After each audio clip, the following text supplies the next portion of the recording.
Chapter 1847. Feng Zhu, the third son of the Feng family in Shenyang. He had lived a carefree and noble life since he was a child. He could be said to be the chosen one born with a golden spoon in his mouth. According to the theory of a famous psychologist, there were 5 kinds of human needs from low to high. Physiological needs, safety needs, social needs, respect needs, and self-realization needs. As the youngest legitimate son of the first noble family in Dongqing, Feng Zhu was doted on by his elders since he was a child. They gave him whatever he wanted, so he naturally had no shortage of the needs of the lower class. The psychologist once said that when the needs of a certain level were met, one would naturally begin to desire the next level.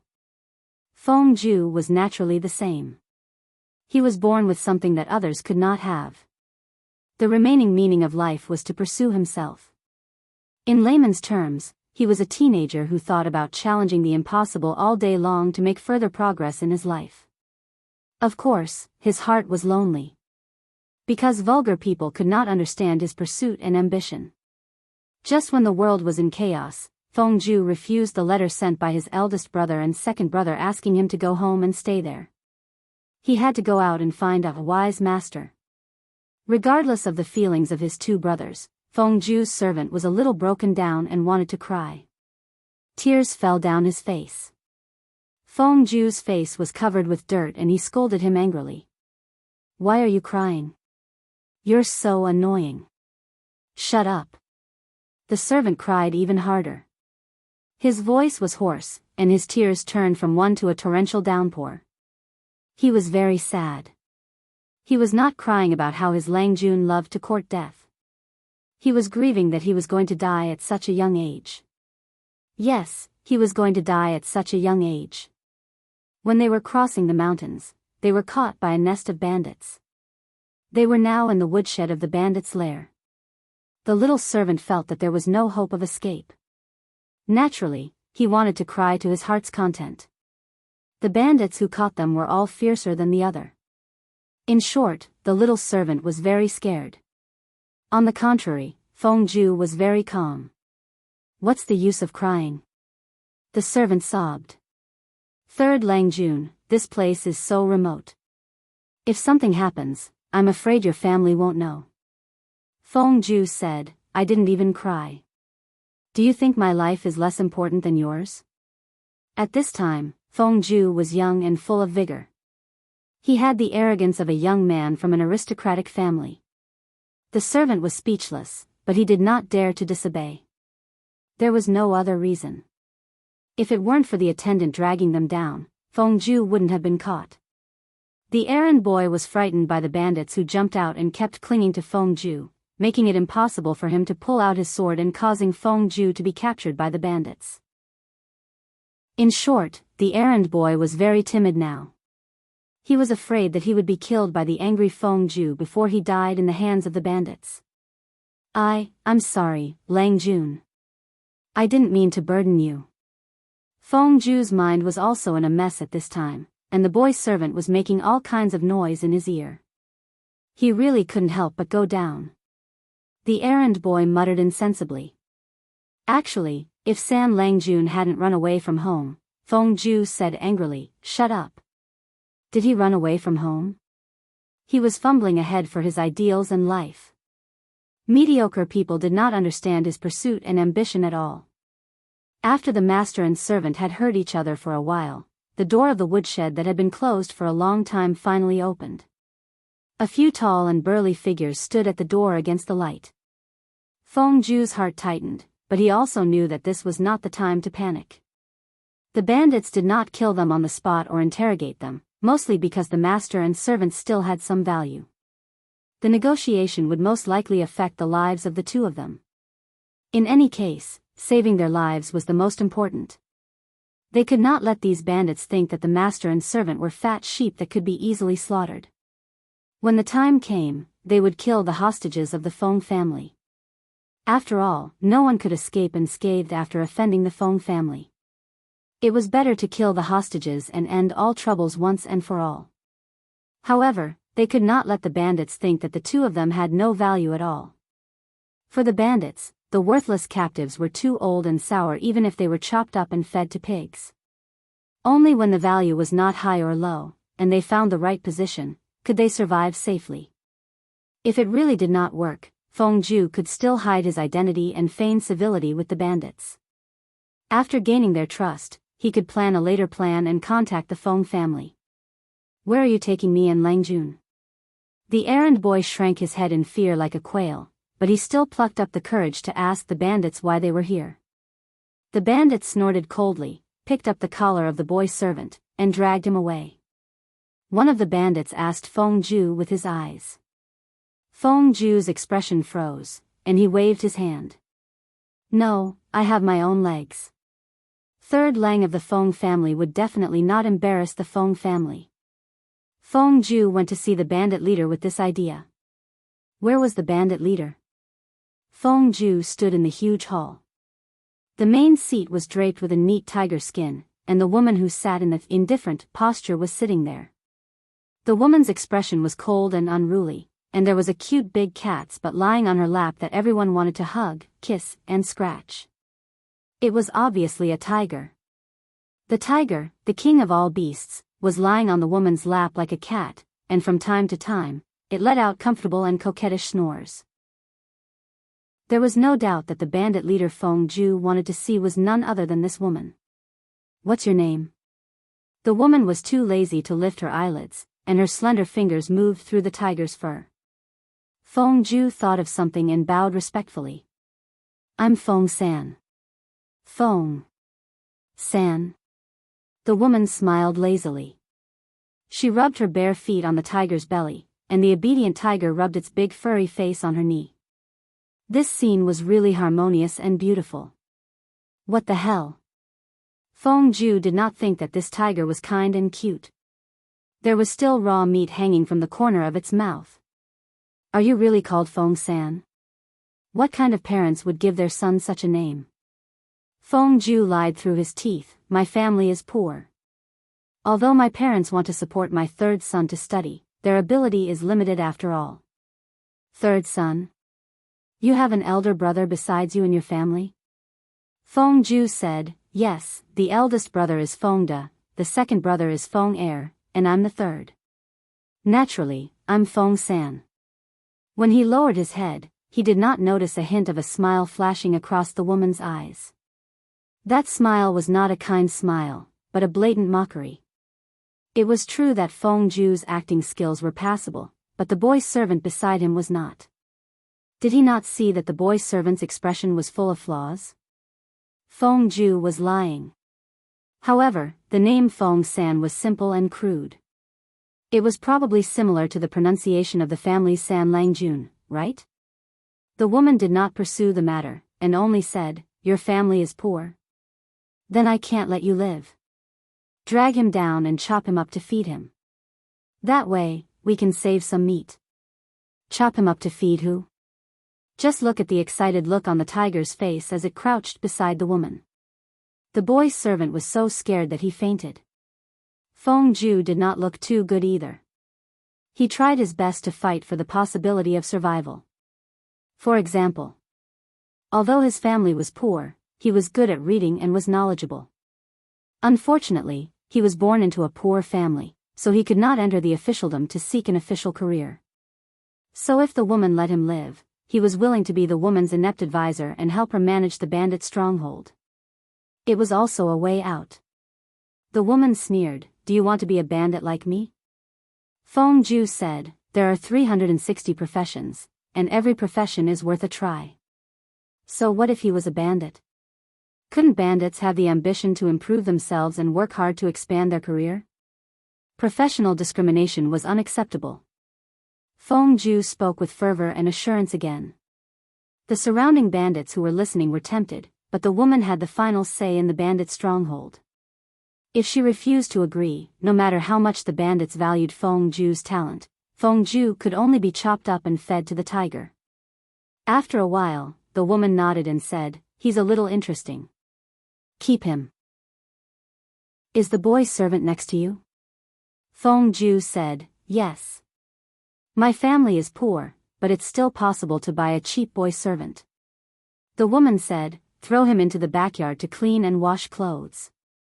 We're in need of a handyman." Thus, Feng Ju successfully transformed into Feng San and became the inept advisor of the bandit stronghold. He slowly gained the trust of the woman, Jiang Pengji.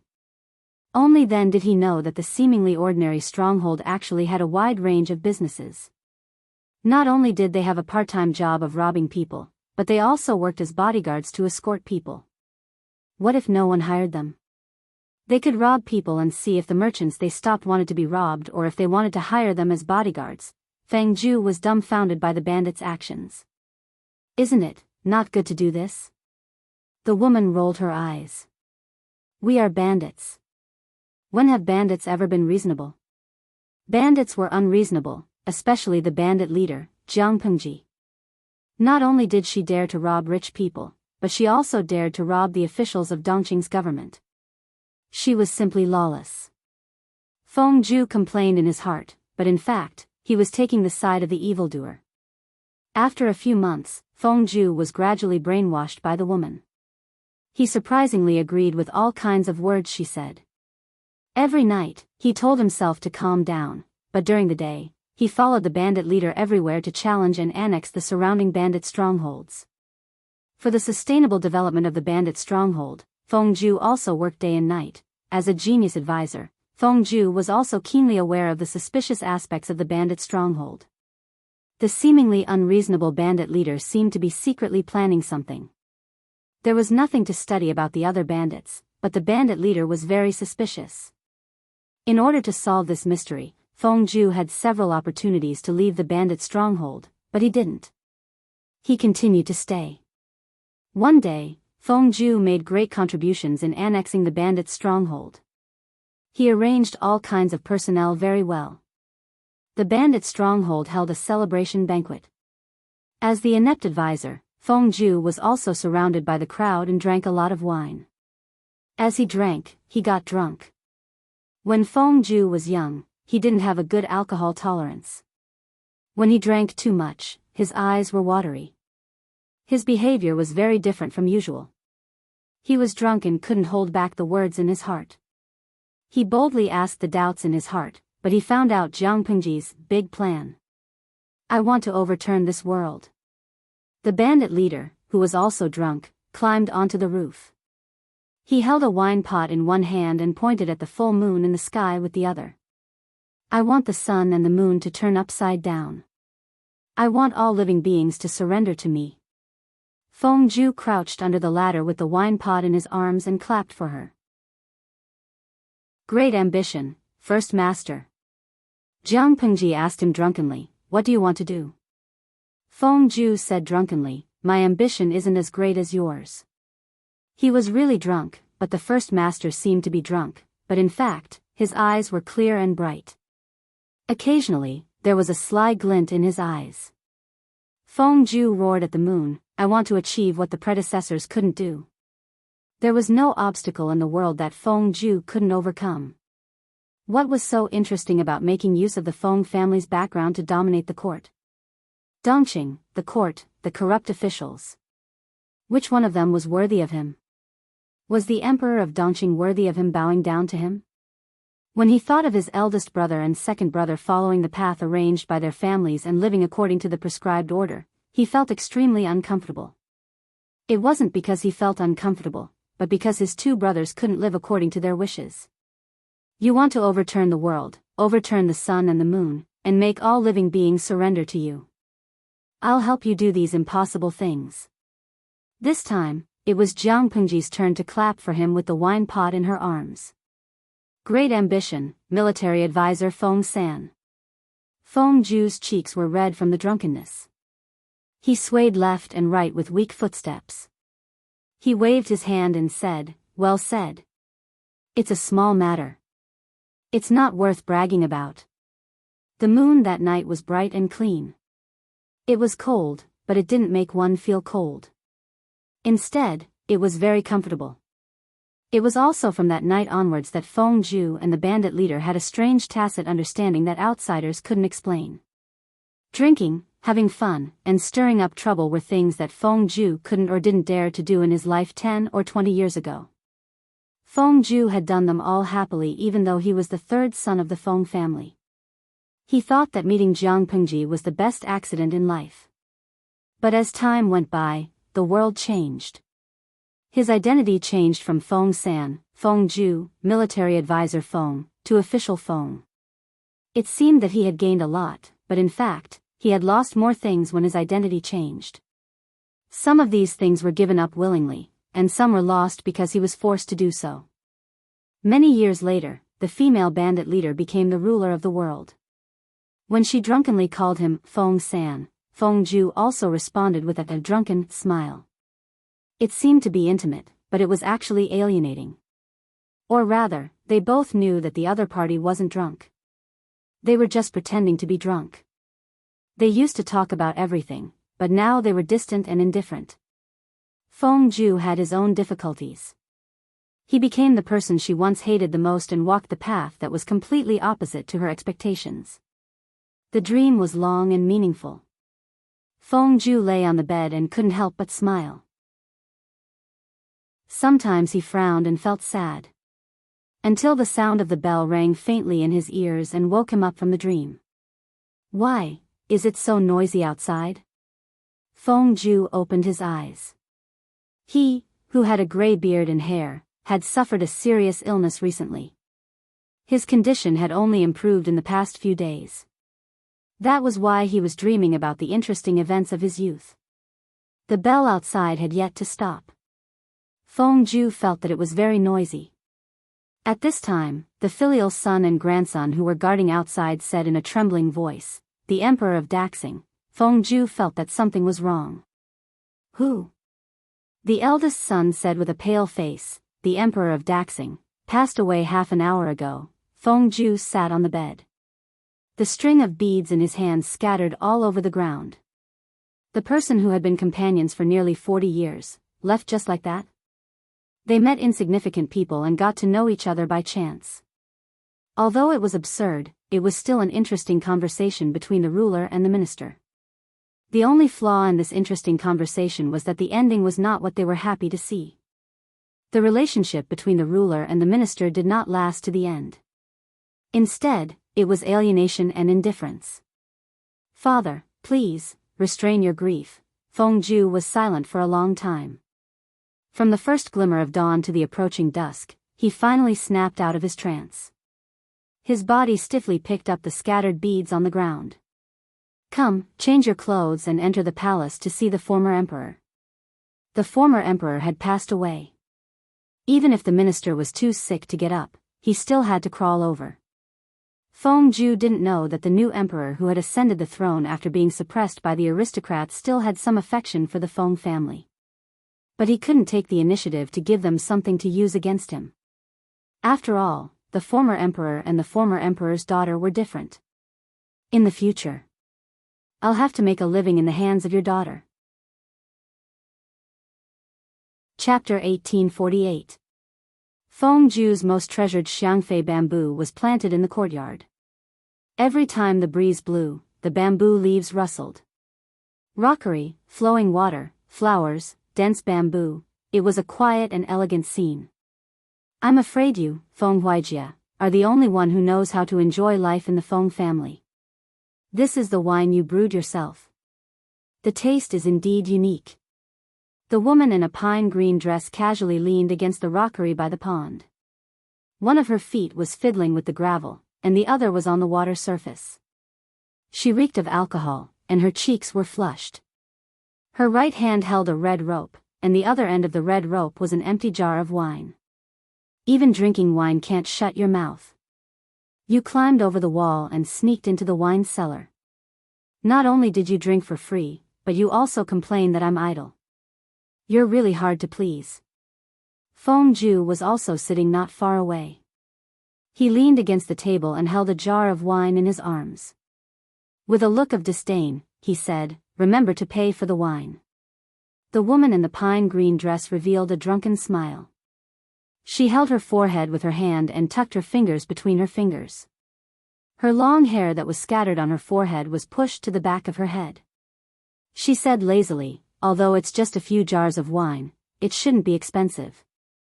But I'm so poor that I can't afford to pay for the wine. Feng Zhu was speechless. This was the first time he had seen someone drink wine so confidently and boldly. If it wasn't for the special status of the woman in the pine green dress, Feng Zhu really wanted to call the servants over to beat her up and send her to the government. Smiley face angle, however, the government was run by her. His two brothers more or less earned a living under her, so Feng Zhu could only tolerate it. Speaking of which, how did you think of learning how to brew wine? The woman in the pine green dress was also the ruler of this world, Jianghu. Her misty eyes were still clear. She asked curiously. She didn't quite understand why Feng Zhu refused to become an official. Instead, he became more and more playful. Feng Jin complained to Jianghu more than once that the naughty child's younger brother was troublesome. Feng Zhu was a well-known eccentric scholar. He was uninhibited, loved freedom, and courted death. She didn't see him write poems. Instead, he was interested in eating, drinking, and having fun all day. A year ago, for the sake of a jar of fine wine presented by a small country outside the region, Feng Zhu had purposely packed his wallet and left home with his servants. When Feng Jin talked about this, his expression was complicated. Well, her brother was in his 40s and he still ran away from home. She really didn't know what to say. A few days ago, Feng Jin gave her a jar of wine brewed by Feng Zhu. Although it wasn't strong, it was mellow and intoxicating. Jianghu felt that one jar was not enough, so she climbed over the low wall of Feng Zhu's house and stole his wine cellar. As the emperor, Jianghu probably had more drinking buddies than confidants smiley face angle Jianghu had a high alcohol tolerance and visited the wine cellar many times. Feng Zhu was naturally alarmed and specially came to catch the thief. The two of them bumped into each other, so they drank together. No matter how imaginative Feng Zhu was, no matter how reckless he was, he never thought that the ruler of a country would steal someone else's wine cellar. I should be glad that this fellow is a woman and not a man. Otherwise, it would be so easy to sneak into a minister's backyard. Feng Zhu couldn't help but complain. Jianghu rocked back and forth with laughter. Her beautiful eyes were filled with a sly smile. You make it sound like there won't be a commotion in the minister's backyard because I'm a woman. Feng Zhu was speechless. Who gave her the courage to say that she wanted to be a minister in green so blatantly? Feng Zhu said harshly, no wonder I noticed that the green clouds in the sky above the capital were thicker when I came back. Jianghu supported her forehead with one hand and said with a smile, this also applies to your residence. Your wife is very interesting. Feng Zhu, who had run away from home for a year, was speechless. He knew that Jianghu's words were nonsense, but Feng Zhu still couldn't help but feel a little annoyed. When he was angry, he took a sip of wine to drown his sorrows. Your wife is an ambitious woman. It's a pity that she's confined to the backyard. You've been away for a whole year. She's so bored that she wants to plant weeds in the backyard. She might as well use her connections to find a leisurely place. As her husband, don't you feel a little pressured? Feng Zhu was speechless when he heard that. After thinking about it for a while, he understood that Jianghu's purpose for coming today was not just to steal the wine cellar. There are so many people in this world who are willing to share your Majesty's worries and burdens. What's so interesting about becoming one of them? Feng Zhu said, what I've been pursuing all my life is to be different from the rest of the world. I want to do things that the rest of the world can't do. The Feng family had a second brother in the imperial court, and the eldest brother was in charge of the Feng family. I only need to enjoy myself while I can, so that I won't waste this lifetime of time. Why bother to tire yourself out? At first, Feng Zhu thought that he would become an official after the Jiang dynasty was established. However, when he witnessed Jianghu's ascension, Feng Zhu felt that the blockage in his heart had finally been lifted. It was as if the knot in his heart for many years had finally been cured. He was the third son of the Feng family. He was born into a prestigious family and enjoyed all kinds of love. He had no ambition for fame and fortune, only the heart to pursue himself. If he asked himself honestly, did Feng Zhu want a position that was second only to one and above all? Or was it the right to rule over the entire court? Perhaps because he had been born in the Feng family since he was a child, fame and fortune were as common as breathing to him, as natural as the air. He seemed to be standing at the crossroads of his life, hesitating about the rest of his life. Should he work hard for the family like his eldest brother, or should he attack the imperial court like his second brother and become a superior person? It was the first time that the confused Feng Zhu had asked for someone's opinion on such a matter. Of course, he couldn't let outsiders know about such a shameful question. He could only confide in his wife. He was very lucky to marry a good wife. She didn't ask him to fight for power with his eldest brother, nor did she force him to follow his second brother's ups and downs in the officialdom. His wife only said, "Lang Jun, you have pinned your ambition on Meng, What's wrong with living for yourself for once?" The Meng, that his wife mentioned was a student that Feng Zhu had personally taught. He poured his heart and soul into her, even more so than his own biological daughter. Huang Meng, Huang Song's daughter. Feng Zhu didn't neglect the education of his children, but his wife couldn't not see the subtle favoritism. She saw it and chose to understand it. Feng Zhu was grateful from the bottom of his heart. When his wife supported Feng Zhu in his pursuit of self-satisfaction and spiritual satisfaction, Feng Zhu completely let go of himself and did things as he pleased. He didn't do anything in the officialdom, but he became a big shot among the big shots in the circle of celebrities. He was an idol-level figure, the kind of person who would throw fruit in a cart when he went out. His eldest and second brothers were angry at first, but as time passed, they let him be.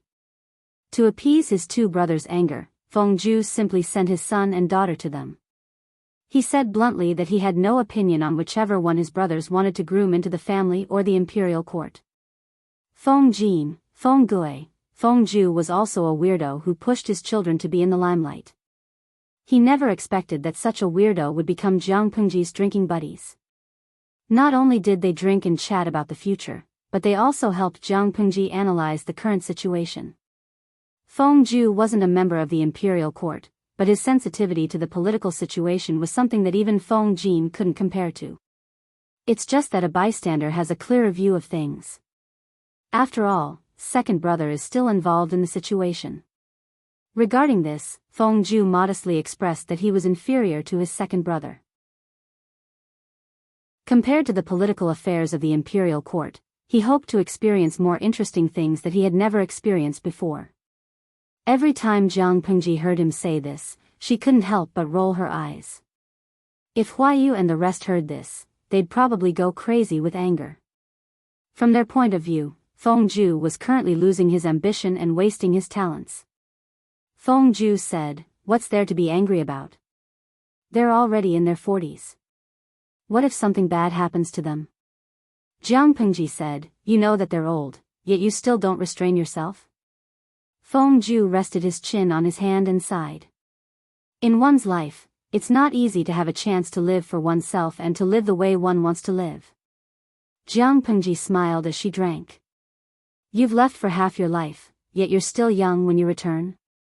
Your Majesty's words sound interesting. That's exactly what you're saying." Feng Zhu burped and said drunkenly, "I really have to thank my two brothers for helping me bear the burden for being able to be willful and reckless in this life. They can't be willful, so I'll help them live that free and easy life." Jiang Pengji sneered. "Your words are getting more and more shameless. Do they still have to thank you?" Feng Zhu blinked and said, "Even if my brothers came to thank me, how would I dare to accept it?" Jiang Pengji was speechless. All right, he was indeed thick-skinned.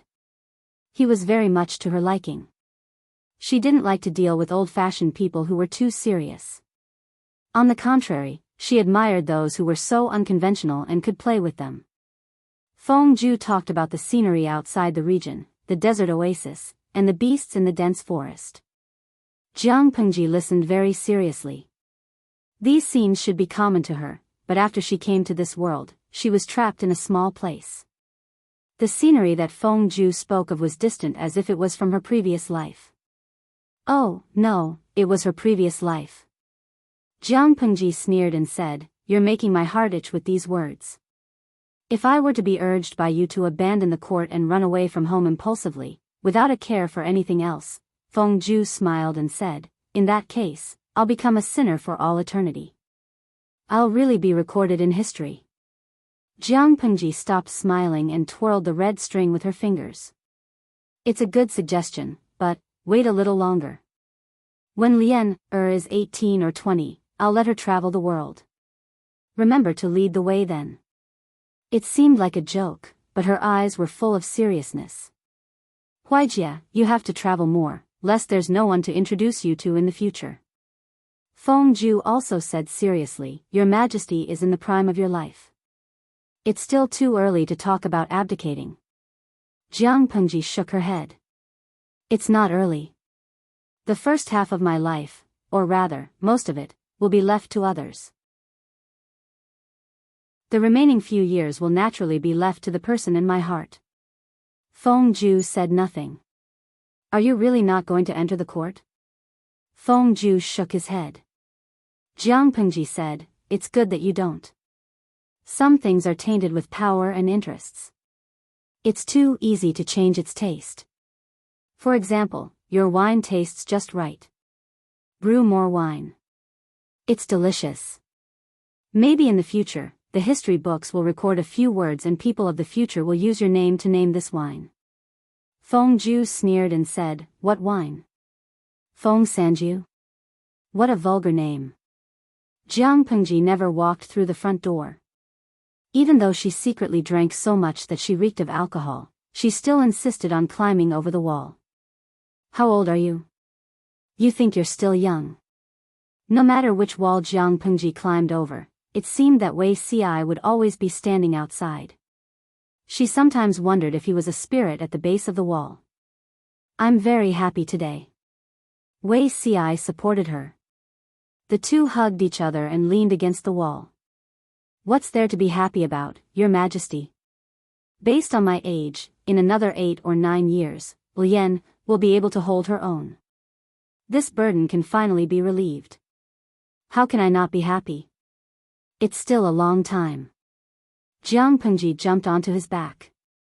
Wei Ci suddenly let out a cry of surprise. She muttered, "Sigh, it's indeed still a long time. When Lian steps down, you'll be almost 60.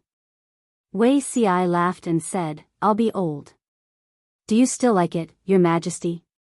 Even when I'm old, I'll still be the most beautiful and handsome among old men." The people outside the wall teased, while the people inside the wall poured wine to the moon. First, set a small goal. For example, remember in 1 second, Booksellers Mobile. Chapter 1849. Su Ku, courtesy named Xiaoyu, was from Zisong County. He was born in a poor family and was fortunate enough to meet his master, which gave him the opportunity to learn. Before he encountered the great change at the age of 17, he had imagined his future countless times and was filled with enthusiasm. Although he lived a poor life, he still found joy in it. His poor body did not make him poor in spirit. His master was slightly worried about Su Ku's optimism.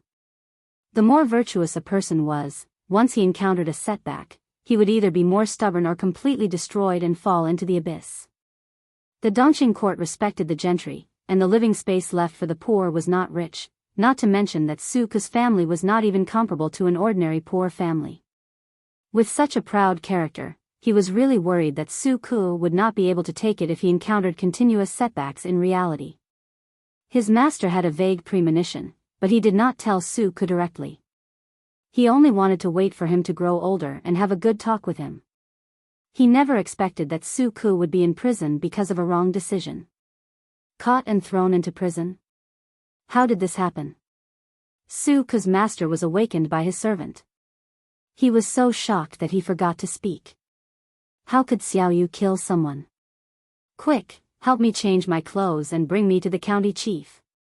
Su Ku's master was a famous scholar in the local area. He opened a private school and among his students, Su Ku was the one he liked the most. Although he was born in a poor family, he was very perceptive, careful and patient.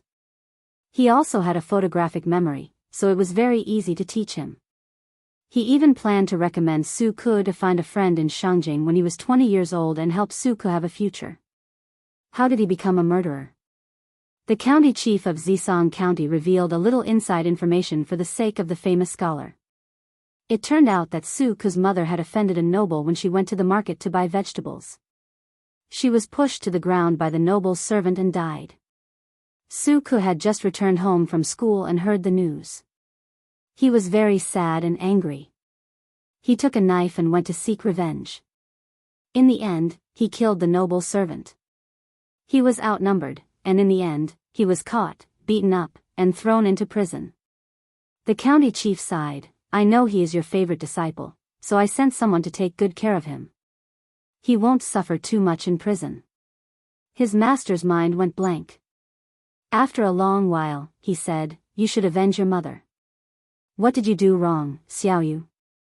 The county governor could not help but roll his eyes and say, "If killing is used to stop the killing after one's family is killed, what kind of law is there in this world?" His teacher said angrily. "Law? If Xiaoyu's mother was killed, would the nobleman and his henchmen suffer retribution? Punished by the law?" The laws of Dongqing sounded nice, but when it came to actual implementation, they were bullsh*t. On the surface, the landowning households would be severely punished for accidentally killing poor or commoners, but in reality, they would only be fined some money. The gentry could use money to buy a person's life, but it was different for the commoners and commoners. Their crime of assaulting a landowning household was even more severe than the normal punishment. Even if Su Ke had killed a lowly servant, the noble from the aristocratic family would still make Su Ke pay with his life. The county governor said, "What's the point of telling me all this? Your student is too hot-tempered." To put it nicely, he would rather die in glory than live in dishonor. To put it bluntly, he has no schemes at all. He is jade, and that servant is not even worthy of being called a tile. It was only because they were familiar with each other that the county governor told Su Ke these things. Otherwise, he would have chased Su Ke out of anger. After a long while, his teacher asked, "Is Xiaoyu's life in danger?" The county governor said, "That family wanted Su Xiaoyu dead, but if you do something about it, he will probably be exiled." His teacher had been busy making arrangements for Su Ke, but in the end, he was still banished to a lowly servant and was branded as a punishment for 30 years. Although the county governor took care of him, Su Ke, who was taken out of prison, was still extremely skinny. "I will never forget the kindness of teaching and saving my life. It is a long journey, and my unfilial disciple will not be able to serve me. Please take care of yourself, teacher." Dressed in prison clothes, Su Ke's face was no longer as relaxed and cheerful as it was a few months ago. His brows were full of darkness, and his eyes were cold. His teacher sent Su Ke off. In the end, he sighed and handed the prepared luggage to Su Ke. "I have arranged everything. You, take good care of yourself." Su Ke took it, but he was not very optimistic. If his teacher could help him, that family could also send someone to do the same to Su Ke secretly. He was in a mess, and wearing broken straw sandals, he was forced to embark on the road of exile. Just as Su Ke had expected, he was sold to a broker house as soon as he left Zisong County. He was sold with a straw tag. "If I can rise to the top one day, those who bully me, humiliate me, and hate me should all die." The pain of losing his mother and the disaster of being imprisoned made him grow rapidly in a short period of a year. Even though the tattoo on his face had festered and he had a high fever for several days in the hot summer, he stubbornly survived. His mother had passed away, but his aunt was still alive. How could he die so easily and make his enemies happy? After being sold, Su Ke became a vegetable washing worker in the backyard of an aristocratic family. Under his careful planning, Su Ke, who was diligent and intelligent, successfully caught the eye of the kitchen supervisor. In addition, he was literate. Step by step, he became the confidant of the young supervisor in the accounting room. In the spring of the second year, the turning point finally came. Su Ke, as the dowry of the noble lady of the aristocratic family, entered another family. This family was also one of the aristocratic families in Dongqing. The marriage between the two families was a strong alliance. Su Ke relied on his own ability to climb a little further. He kicked away the young supervisor and successfully caught the eye of the male master. Don't misunderstand. It was not because of his appearance that the male master was interested in, but because Su Ke discovered the hidden ambition under his elegant appearance. Even though the man was not a good person, he was grateful to him for recognizing his worth and saving him from a dangerous situation. With his help, Su Ke got rid of his lowly status and brought over his widowed aunt from Zisong County. To these people, it was just a small effort, but to Su Ke, it was a reversal of fate and a turning point. After that, Dongqing was in chaos. The male master that Su Ke worked for took advantage of the situation and became one of the famous feudal lords in the chaotic world. Su Ke also took advantage of the situation to take revenge. He let the soldiers rush into the aristocratic family in Zisong County. Before exterminating the whole family, he let them taste the greatest humiliation before they died. The situation in the chaotic world was ever-changing. One day, they might be dancing and singing, but the next day, they might be beheaded and hung for humiliation. Su Ke, who had become a prisoner, looked at the hanging corpse of his old master. His dark eyes were calm, and he surrendered to the new master without saying a word. There were also colleagues who would rather die than surrender. They cursed Su Ke for forgetting his morals at the sight of profit, completely forgetting who raised him. The previous master must have been blind to trust such a traitorous ingrate like you.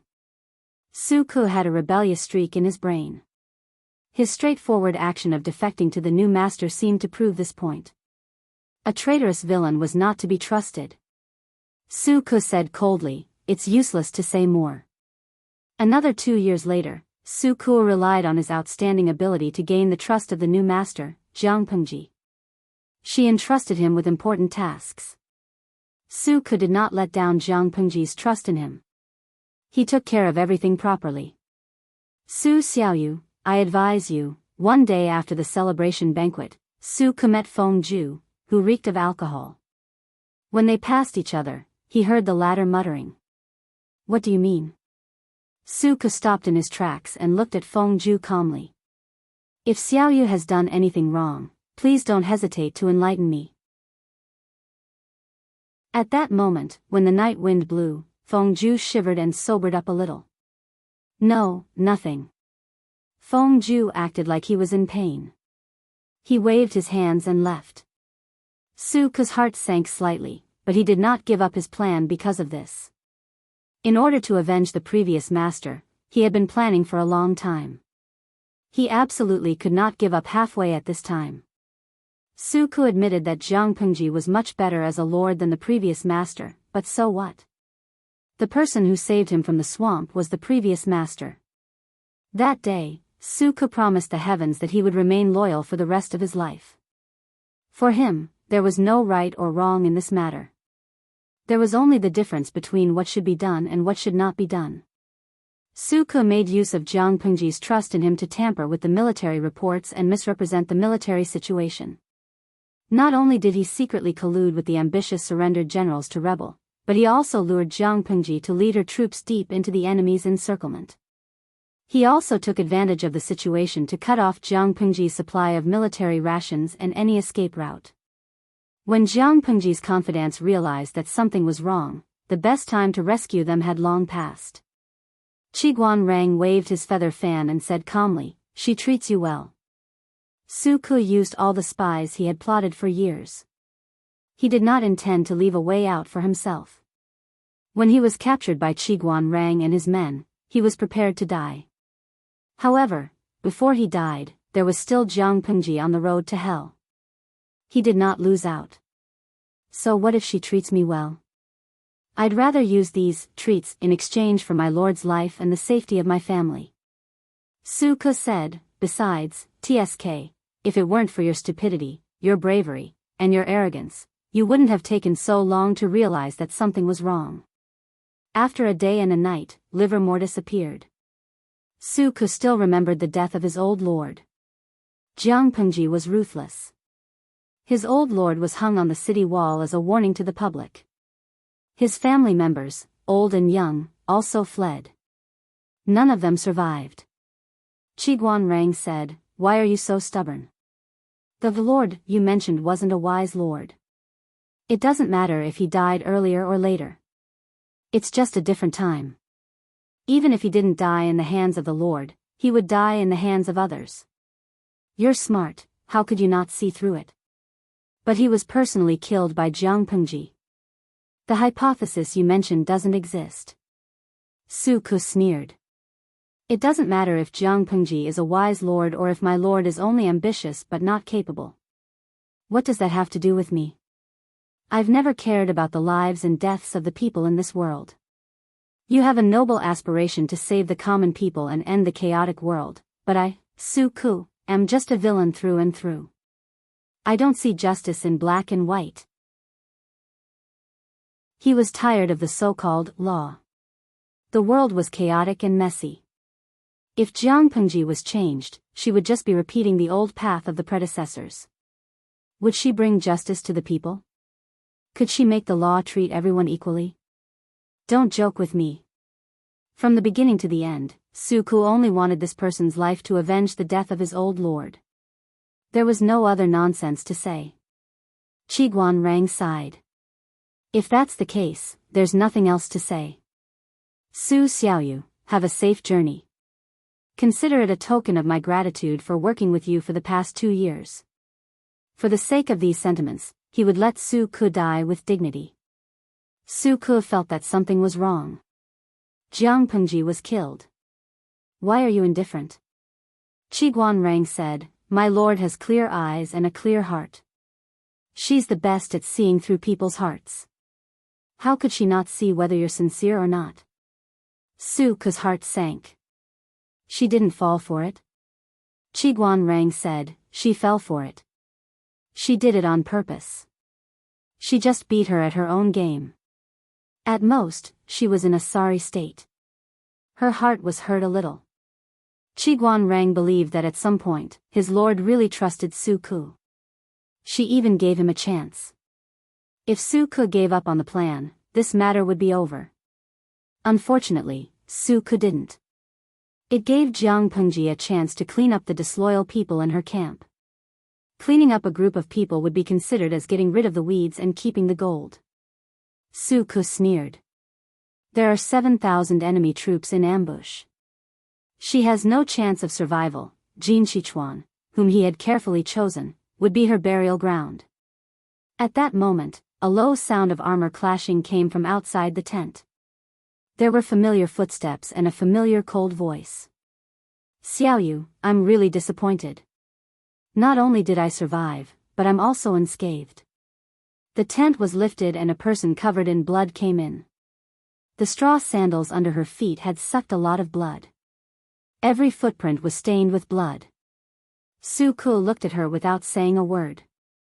Qiguanrang bowed and retreated to the side. With a swoosh, a long sword was unsheathed. The snow-white blade was stained with dried blood. It was directly pressed against Su Ke's throat. "I've seen your choice. I'm too lazy to talk nonsense with you." Jiang Pengji's face was also covered in blood. Most of the sticky red blood had dried up, but there was still some hanging on her face, covering her expression. Only her cold and murderous eyes could be seen clearly. "Su Xiaoyu, I hate betrayers the most. Those who betray me, regardless of their status or achievements. In front of me, only death awaits them." Not long ago, Qiguanrang pleaded for mercy in front of Jiang Pengji, but she rejected him. Wenjing, betrayal is betrayal. When he did it, he was already a dead man. Of course, Qiguanrang's plea was not useless. Originally, Jiang Pengji wanted Su Ke to suffer the death penalty of 1,000 cuts. Now, she changed it to beheading him herself. "I'll cut off the relationship between our master and her subject. Su Ke, don't let me see you in your next life. You must remember to stay away from me when you see me. Your betrayal disgusts me." How much did Jiang Pengji hate those who betrayed her? Su Ke's corpse was hung in the sun in Jianghu for decades. After the establishment of the Jiang dynasty, Su Ke's friends who were on good terms with him put in a good word for him so that he could be buried in peace. However, they were reprimanded one by one. In serious cases, they were ordered to go home and reflect on themselves for 2 months. Until the second year after Emperor Chen's death, the new emperor granted amnesty. Only then could Jin Qiquan's corpse be buried. At first, it was impossible. It was the late emperor's order to expose Su Ke's corpse to the sun. Jiang Yan did not want to change her order when her mother had just passed away. However, the one who submitted the memorial was the assistant minister, Qiguan Rang. She had to treat it with caution. Su Ke deserved his fate, but I really don't want this to become one of the pieces of evidence for the people to accuse the late emperor of being ruthless. The late emperor did not care about his reputation when he was alive, but Qiguan Rang had to. Jin Qiquan's corpse had been hanging in the wind and rain for nearly 30 years. It was enough. Okay, I'll think about it. Many years later, Jiang Yan was tidying up her mother's belongings out of boredom. She found a strange small box. There was a faded memorial book in the box. Jiang Yan took a closer look and found that it was a memorial from Su Ke's best friend, asking for Su Ke's pardon. Her mother's response was only one word. Yes. Decades of resentment, as the people in the story passed away one by one, became a few ink marks in the history books. Please remember the original domain name of this book. Jiutian Shenhuang mobile version website. Chapter 1850. As the saying goes, if you get a good ID, you'll be spammed all the time. Su Ke didn't expect that his random ID would be spammed every day by idiotic netizens. Just as My 2 to 3 Years with Emperor Qin was a hit, Su Ke's ID became a hot topic. Every day, his colleagues would chat about him. Qiguan Rang whispered to him, "Brother, we're fated. Why don't we join the group?" Everyone in the group was talented. Whispered to Qiguan Rang, "I'm not going. I told you I'm not cosplaying. That's my real name." Qiguan Rang whispered to him, "Ugh. I feel sorry for you. But did your parents really not hate you for giving you this name?" Whispered to Qiguan Rang, "There are thousands of people named Su Ke in the country. It can't be that every parent has a grudge against their child." Who knew that an unknown person in history would become the male lead of a one-unit drama? Su Ke was a famous person that everyone who knew about the history of the Jiang dynasty knew. In reality, there weren't many documents about him. History books only recorded his birth and death years, a brief description of his short life, and the famous hanging corpse incident. Regardless of whether it was official or unofficial history, Su Ke's records weren't very long. Usually, Su Ke was mentioned for only one reason: to criticize how vengeful and violent Emperor Qin was. That was the Su Ke of history. Now, Su Ke was just an ordinary student at Tianhua University. At most, he was the top scorer in the provincial examinations. Why did his parents give him such a name?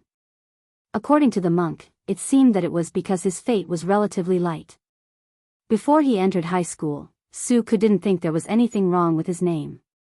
It wasn't until he studied the history of the Jiang dynasty in his first year of high school that Su Ke became famous smiley face angle, from his first year of high school to his second year. Su Ke wasn't willing to tell people his name.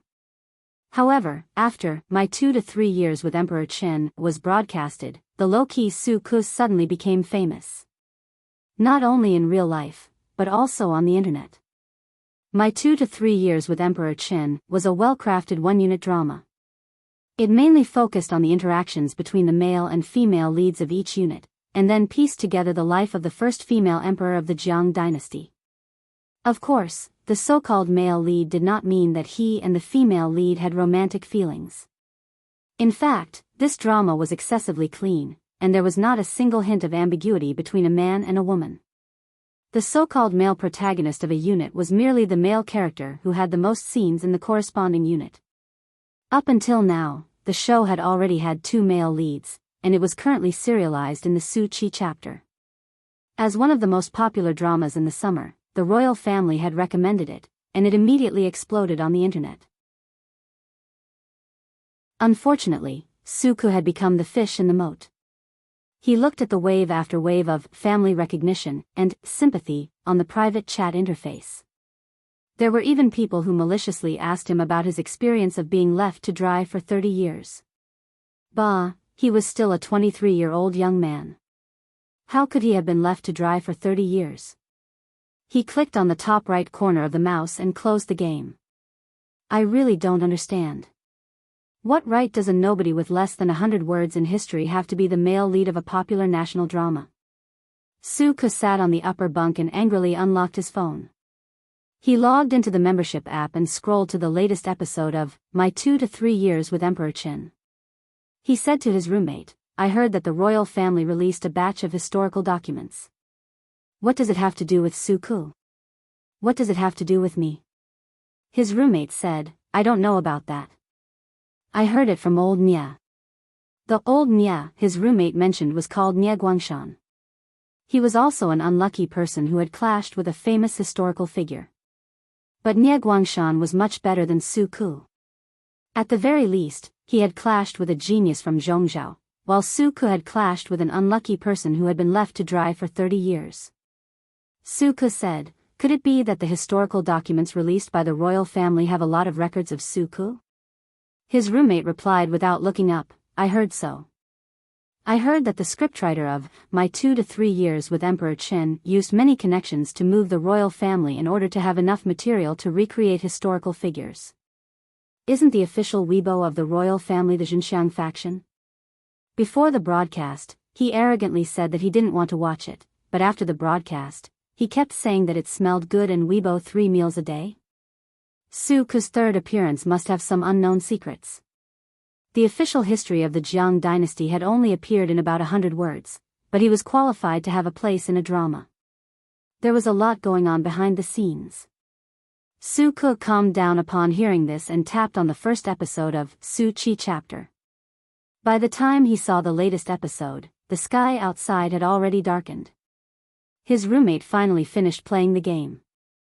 Without looking up, he said, Old Su, remember to bring me some takeout when you come back. Suku held his phone and didn't move. His roommate said again, the dormitory is so dark. Old Su, please light the lights before you leave. Suku still didn't move. Old Su, you're leaving? His roommate looked up and realized that Suku didn't look too good. Old Su? Are you okay? The sky was dark, but it hadn't completely sunk yet. His roommate could see the dense sweat on Suku's forehead. Suku then came back to his senses and was shocked to find that his forehead was covered in sweat. Me? I'm fine. I'm just a little obsessed with the drama. His roommate said, You're watching My 2 to 3 Years with Emperor Qin? I heard from the netizens that Su Chi chapter is quite cruel. Watching it once is like being stabbed by a knife. I remember that before the broadcast, there was an editor wearing a sock jacket who said that every episode was cruel. I didn't dare to watch it at first. Suku said casually, history isn't perfect to begin with. How can you expect the officials to give out sweets? Although Su Chi chapter was only 2/3 of the way through, according to the historical context, the plot would become more and more cruel. His roommate said, I don't expect the officials to give out sweets. I just hope that it doesn't rain knives. The last unit tortured me so much that my heart and lungs were hurting. It wasn't easy to get sweets these days. Even though he knew that there was poison in the sugar, there was sh*T in the poison, and there were knives in the sh*T, he still had to carefully lick the sugar coating clean. Even if it was a rain of knives, he still had to lick out the taste of the sugar. Suku didn't say anything. Was it so cruel that it made his heart hurt? Suku didn't feel that it was cruel. Instead, he felt that something was stuck in his heart and throat, making him feel inexplicably uncomfortable. Looking at the entanglement of the male and female protagonists on the screen, it was as if he had been pulled into it and experienced it himself. His roommate climbed out of bed and turned on the lights. Seeing Suku's pale face, he quickly asked Suku if he wanted to go to the hospital. I'm fine. I just feel a little uncomfortable, old Su, how can you call that fine? Su Ke was dragged to the hospital by his roommate for a checkup. The results showed that everything was fine. On the way back to the dormitory, Su Ke said, I told you that I'm in good health. I just had a full body checkup a few days ago. His roommate said, you can't blame me. If not for your pale face, I would have been shocked. When they returned to the dormitory, another roommate, Nie Guangshan, was browsing Weibo on his phone. What's wrong with old Su? Nie Guangshan looked concerned. Su Ke shook his head and didn't say anything. His roommate said, old Su suddenly looked very pale. I accompanied him to the hospital for a checkup. What did the checkup find? His roommate said, nothing. He's strong and lively. He's probably too engrossed in watching a television series. Nie Guangshan seemed to have known about it. 2 years between me and Empress Chen. Su Ke felt a little embarrassed. He was so engrossed in watching a television series that he really thought he was a character in the series. Nie Guangshan looked at Su Ke from head to toe and sighed. It's your birthday in a few days. You have a 3-day holiday. Do you want to go out and relax? His birthday was the birthday of the current empress, and the whole nation had a 3-day holiday. This custom had been carried on since the early years of the Jiang dynasty. A group of netizens joked that it was one of the greatest contributions of the Jiang dynasty. Su Ke asked, where are we going? Nie Guangshan said, Su Ke's tomb in Jinchichuan. His roommate almost choked on his saliva. Old Nie, are you crazy? Colliding with a historical figure was bad enough. Nie Guangshan, this old fox, was still encouraging Su Ke to visit the ruins of the human cemetery. See what? See how that place exposed a corpse to the sun for 30 years. Nie Guangshan rolled his eyes and said, just tell me, are you going or not? Su Ke said, yes. His roommate shook his head helplessly. Both of you are crazy. What's there to see in a cemetery? Nie Guangshan said, I received some vague information from my mentor. The imperial family seems to have donated a cultural relic to the Su Ke Memorial Hall. His roommate was shocked. The imperial family will take the initiative to donate a cultural relic? Did the sun rise from the west? Anyone with a bit of historical knowledge would know that the Jiang dynasty's imperial family was one of the weirder ones in history. The imperial family advocated frugality and had simple funerals. Before Emperor Chen died, he told young Emperor Jiang Yan that no living person, jade, gold, silver, copper, or iron should be buried with him. This became a custom passed down through the generations of the Jiang dynasty's emperors. Every generation's imperial mausoleum was as clean as if it had been raided by thieves. According to historical records, the most extravagant emperor was Jiang Renzong. He had 2 more gold medallions than his ancestors. These 2 gold medallions were obtained after Jiang Renzong fought hard with the imperial family and the ministers. Smiley face angle, even the burial was so simple, let alone the daily savings. The only thing that could be considered rich was probably the various historical records or the calligraphy and collections of the previous emperors. However, these things were the private property of the imperial family. If they were not willing to take them out, the outside world could not force them. For so many years, they had never heard of the imperial family taking anything from the outside, let alone donating cultural relics. Just for this reason alone, they had to go and take a look. Due to the broadcast of the popular national drama, My 2 Years with Emperor Chen, the search for the famous historical figure Su Ke had skyrocketed. Even his memorial was flooded with visitors. People came not only to join in the fun, but also to see the cultural relics donated by the imperial family. The memorial was not big, and there were not many things on display. The only pictures and photos were still from the hit shows. His roommate said in boredom, "There's nothing to see." Nie Guangshan did not speak. He only looked at Su Ke with a slightly gloomy gaze. After Su Ke arrived at the memorial, he did not look right. His face was so pale that it looked like it had been rubbed with a layer of white ash.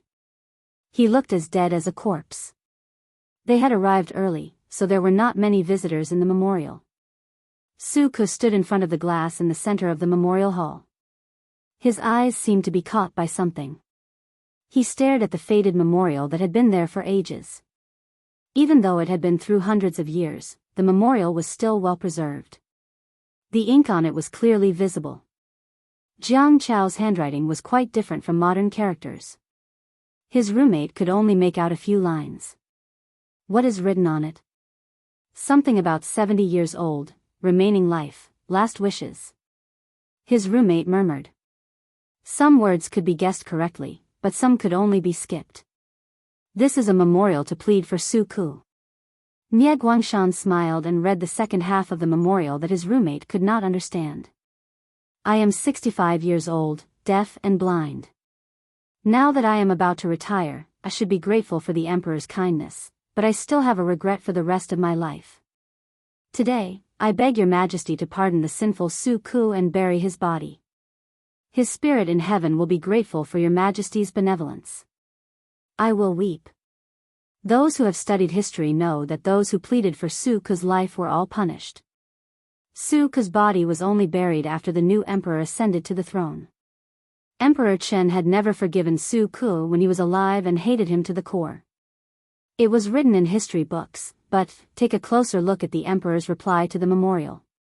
His roommate was about to take a closer look when he realized that Su Ke could not help but put his hand on the glass, as if he was reaching for the memorial. But she actually wrote "can." His roommate was baffled by his words. Old Su, is he bewitched? Nie Guangshan shrugged. Who knows if he's bewitched, but I'm sure it's not a bad thing. His roommate was stunned. Not a bad thing? Old Su's eyes turned red, and tears fell. He cried just like that. Was there a faucet in the tear ducts of a man? She actually wrote "can." Su Ke was still in a daze when he walked out of the memorial hall. Nie Guangshan sent his roommate to buy food. He patted Su Ke's shoulder and sighed. It's time to let go of all the grudges. As time went by, the once heroic figure had become a few words in history books.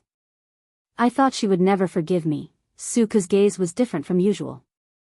His eyes were full of old age and tiredness, but also relief. That memorial was more like a redemption for him, allowing him to completely free himself from this grudge. The Jiang dynasty had been in turmoil for 300 years.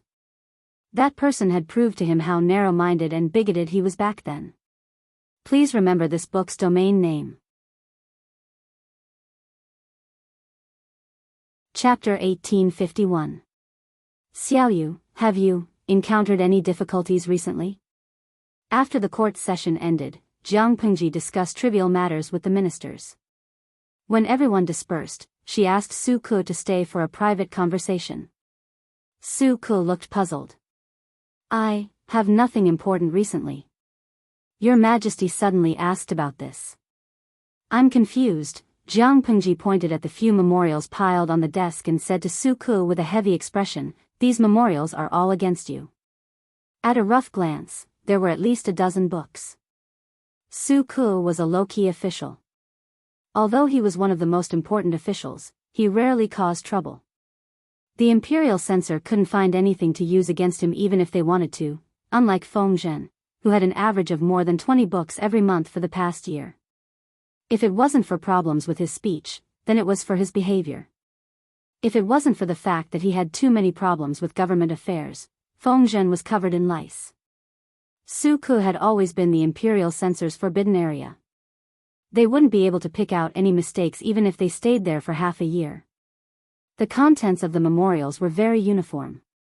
They were roughly divided into two types. One type said that Su Ke didn't go home after work and wandered around. This was not the role model a good official should have. One said that Su Ke had a mistress outside even though he hadn't taken a concubine, which seriously damaged the positive image of the court in the new era. As the saying goes, cultivate one's moral character, govern one's family, govern one's country, and bring peace to the world. They felt that Su Ke should be punished for having a mistress outside when he didn't even figure out his own affairs. Jiang Pengji was dumbfounded. She didn't know if it was because the political situation was too stable or because everyone had nothing better to do, but the imperial censors were gossiping like paparazzi. Although it was their duty, Jiang Pengji felt helpless every time she saw trivial gossip piled up on her desk. She gave the imperial censors a lot of power to speak and allowed them to participate in memorials to the emperor and the people. This was so that they could be the supervisory body of the court and constantly remind the emperor and the officials to pay attention to their words and morals. But as time went by, the style seemed to have changed. Of course, this wasn't the point. The imperial censors' enthusiasm couldn't be dampened. Jiang Pengji could only swallow 10,000 curses in her heart. The most important thing was that the person who was implicated was Su Ku. Considering the years of trust between the emperor and the minister, Jiang Pengji didn't publish it for the time being. She planned to find the person involved to understand the situation. Not only was Su Ku an important minister, but he was also an old minister. He had to maintain his dignity, and Jiang Pengji could not disregard his dignity just because of a trivial matter. That was why the scene above happened. Su Ku looked at the pile of memorials and realized the severity of the situation. Jiang Pengji said, "The imperial censor wouldn't make things up, but I didn't completely believe it. There must be a reason for this, so I came to ask you about it." Su Ku sighed. "This is my fault. I didn't handle my family affairs well and let them taint your Majesty's ears." Jiang Pengji raised her eyebrows. Her eyes were filled with unfriendliness. "Did you really have an affair like what the memorials said? Did you come here to make trouble?" Wait a minute, it was as if they were not talking about the same thing. Su Ku asked, "What mistress? What did these imperial censors report to him?" Jiang Pengji briefly explained it, and Su Ku was almost frightened by the imperial censors' logic. "Xiaoyu, although Xuanmei is no longer young, she is still your wife who has accompanied you for many years. She takes care of your aunt, takes care of your children, and takes care of everything in the mansion so that you don't have to worry about anything. She has given birth to your children. She didn't complain when you were away for so many years. Even if she doesn't have any merits, she has worked hard. If you really had an affair behind her back, wouldn't that make her lose face?" Jiang Pengji seriously criticized and educated Su Ku. In the early days of the Jiang dynasty, the marriage laws were also further divided and adjusted. Men could have concubines as long as they met the requirements. Their ancestors had a powerful background, or they themselves were powerful, or their wives were infertile. Men could have a concubine when they were over 30 years old, but the requirements were still relatively stringent. Su Ku had the right to have a concubine, but he didn't bring her home. Instead, he hid it, and in the end, the mistress came to make trouble. This hurt Xuanmei twice. If word got out, not only would people say that Su Ku was unscrupulous, but they would also say that Xuanmei was not good at all and that her usual attitude was fake. If it was light, people would gossip about her, and if it was heavy, her reputation would be ruined. Su Ku was not a muddle-headed person, but why did he make such a mistake on this matter? "Your Majesty, this matter. I am also wronged. There is no mistress or mistress, there is nothing." There was a rather strange phenomenon.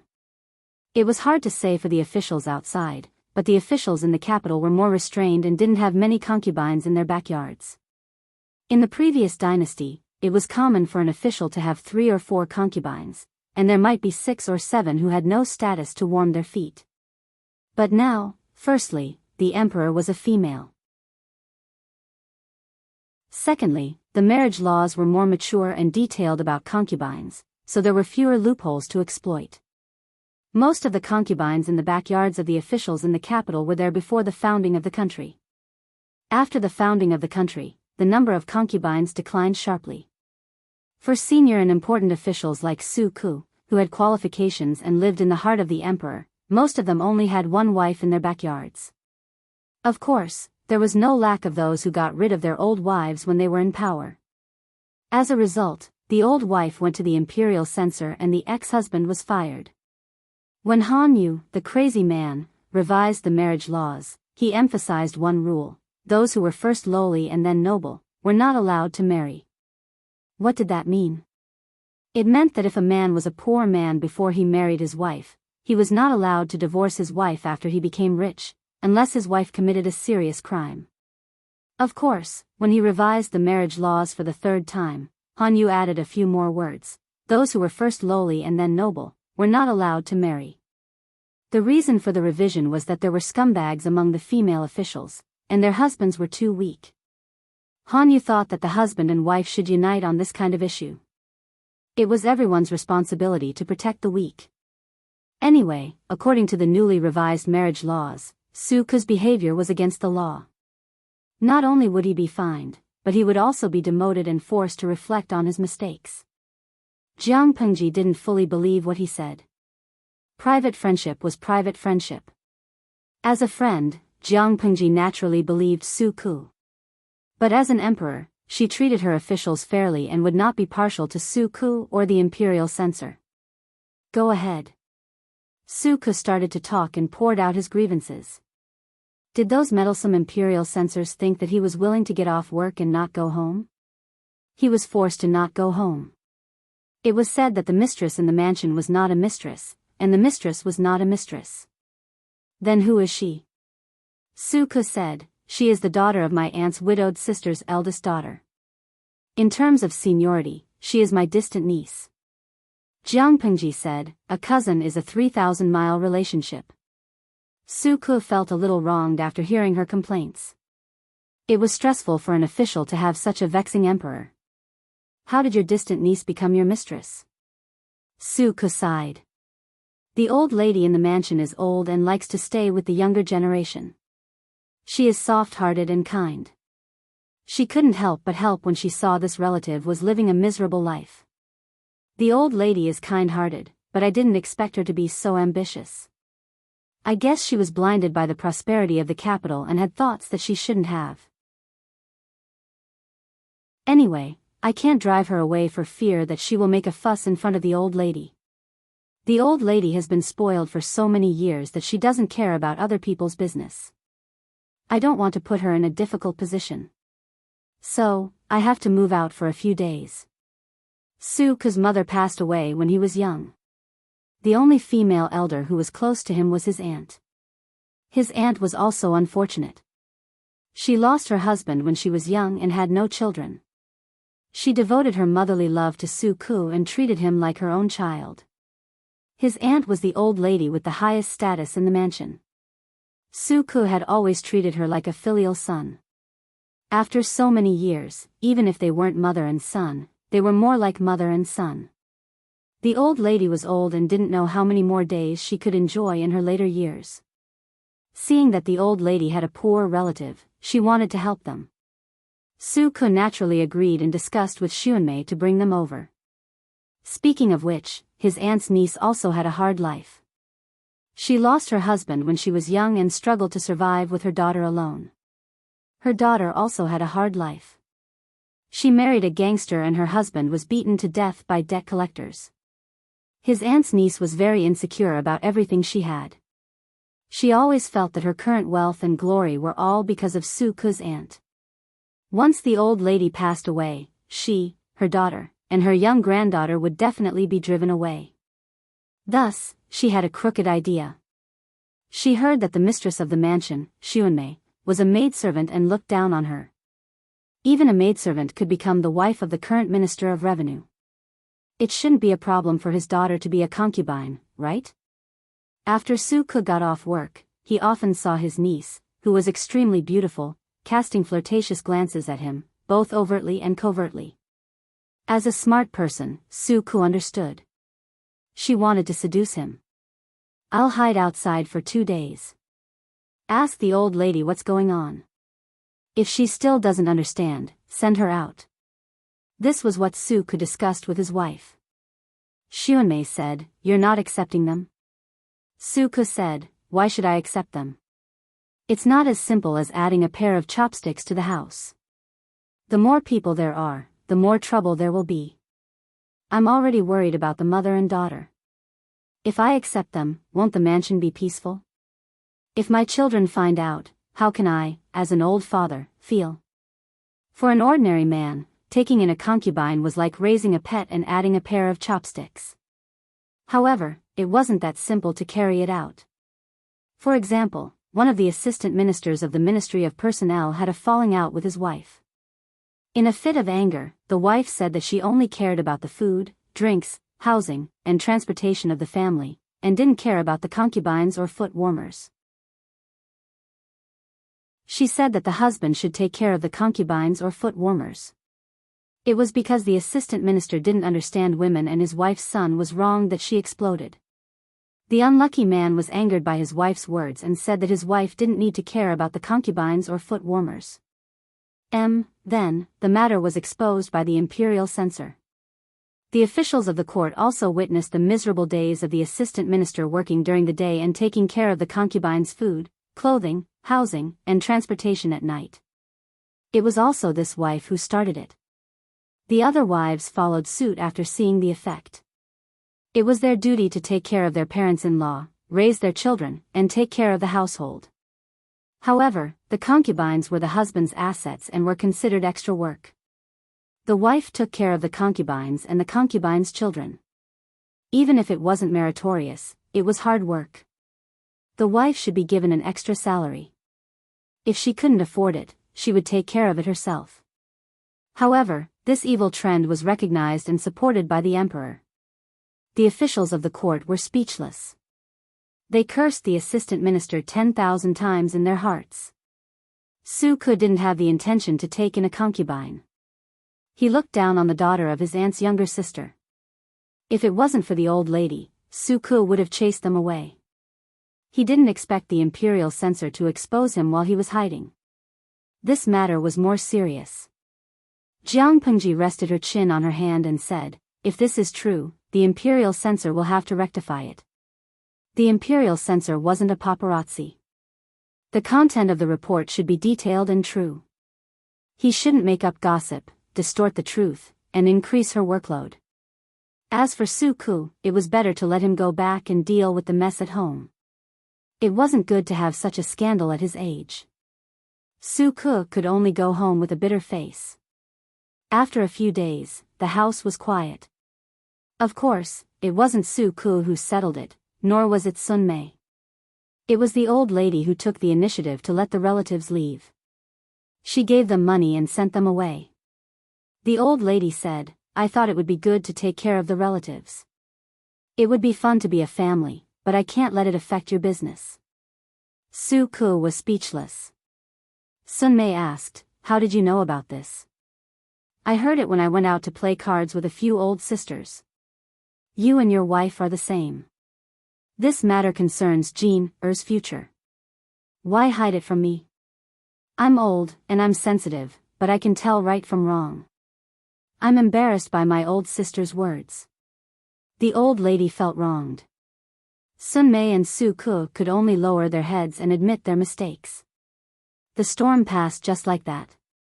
Su Ke was ordered to write a memorial to reflect on himself.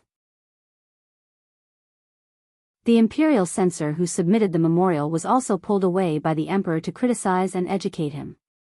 At this time, Feng Yi, who had traveled around for many years and made many achievements, returned to the capital. Feng Zhen happily went to the emperor to find out what was going on. By relying on her outstanding achievements in the impoverished counties that she had been sent out for nearly 10 years, Feng Yi was able to obtain a high official position in the capital. In the end, censor. Censor? Why did he become an imperial censor? Jiang Pengji said, "He admonishes the emperor and supervises the officials." What's wrong with being an imperial censor? The imperial censors of the Jiang dynasty could not only stay in the capital to keep an eye on the officials, but they could also be sent out to supervise various places. Feng Zhen was speechless. As someone who was dissed by the imperial censor every day, wasn't it troublesome for the eldest son of the legal wife to become an imperial censor? If his son did not do well, he would lose face. If his son climbed to the top of the imperial censor, he would be even more annoyed. It was troublesome no matter what. Why can't my eldest son get over it? Jiang Pengji pouted.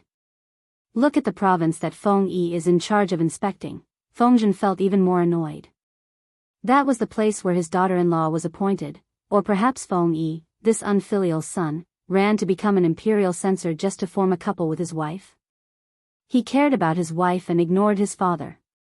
If outsiders knew that Feng Zhen's eldest son became an imperial censor, how could he mingle in front of the officials? I definitely don't agree to this. I definitely don't agree. Feng Zhen pulled his son over to give him a serious lecture as soon as he returned home. Feng Yi did not move and secretly gave his younger brother, Feng Yu, a look. Feng Yu understood and took advantage of his father's rage to sneak out to get help. The moment his mother made a move, it was clear whether she was real or not. This time, it was Feng Zhen's turn to be lectured. What's wrong with being an imperial censor? Is it a disgrace to the Feng family? Although the rank of an imperial censor was not high, not everyone could become one. The requirements were stricter than ordinary officials. Not only did one have to forget personal interests and country, but one also had to be upright, straightforward, and daring to speak his mind. They had to be knowledgeable, be familiar with government affairs, and be knowledgeable about the past and present.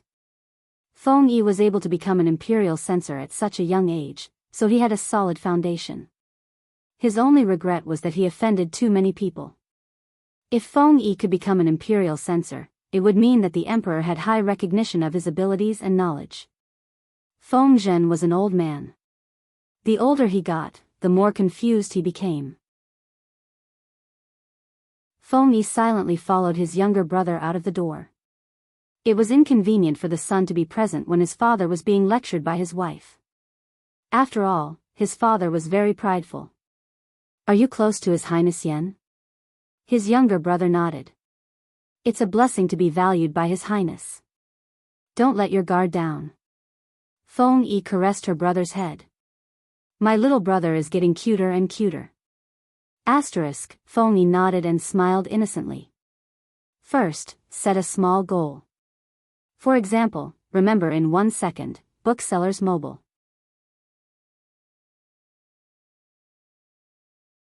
Chapter 1852. If Han Yu were to rank the most attractive officials in the court, he would definitely be in the top 5, if not the top 3. If he were to go back more than 10 years, he would probably be number 1 when he was in the prime of his youth. Even though he was in his 40s, he took good care of himself. Not only did his appearance not deteriorate, but it also became more and more mellow like a fine wine. Of course, being an official in the Jiang dynasty was different from the past. In the past, Han Yu might have been able to climb to the position of one of the 3 chancellors and 9 ministers with a smooth career. In today's world, he could only rely on his talent. As for his appearance, it was fine as long as his facial features were regular. Fortunately, Han Yu was not only good-looking, but also talented and capable. His conduct was also top-notch. Even so, Han Yu was the least popular among the officials. Most of the officials who were willing to make friends with him were his friends when they were young. Why was that? In terms of official position, Han Yu was also an important official in the emperor's heart. He was in charge of the Ministry of Penalty, one of the 6 ministries. He was in charge of the justice and prisons of the country. In the previous dynasty, the Ministry of Penalty didn't have much power. Only civilians or officials below the 7th rank had the power to punish them. The Supreme Court had the power to punish them. The middle and senior officials were also tortured by other departments, and the Ministry of Penalty couldn't be locked up. But in the Jiang dynasty, the Ministry of Penalty was a proper department with real power.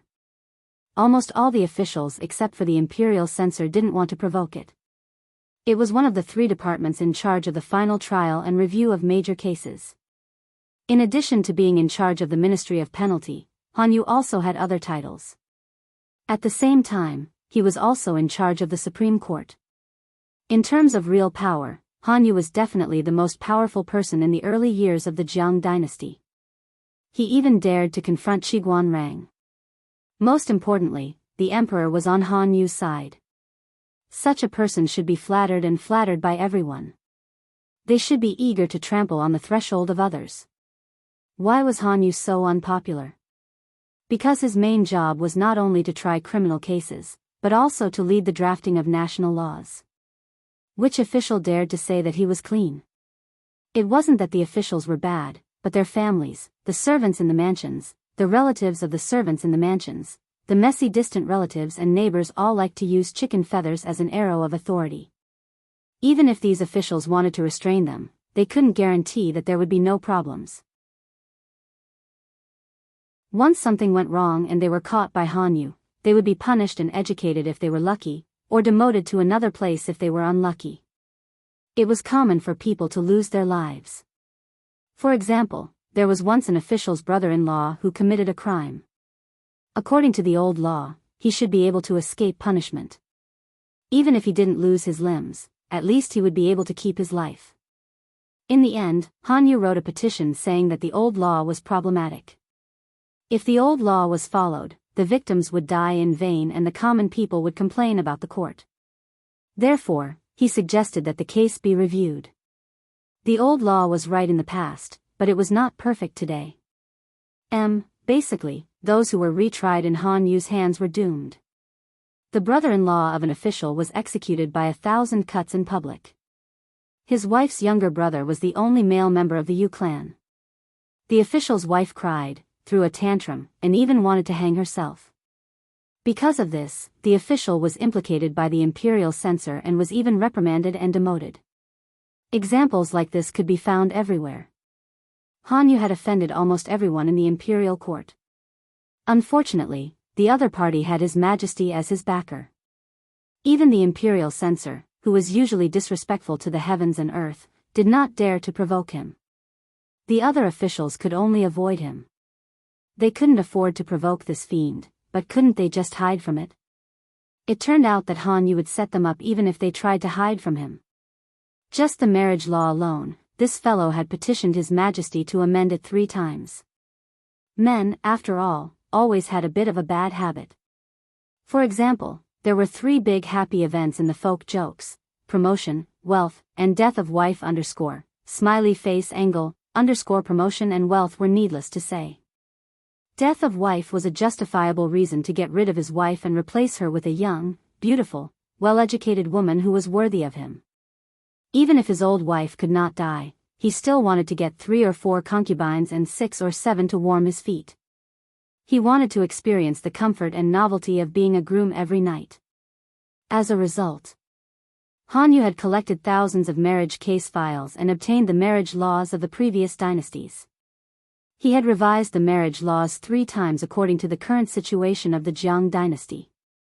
He clearly marked the places that were more vague and could be exploited, and subdivided the various regulations.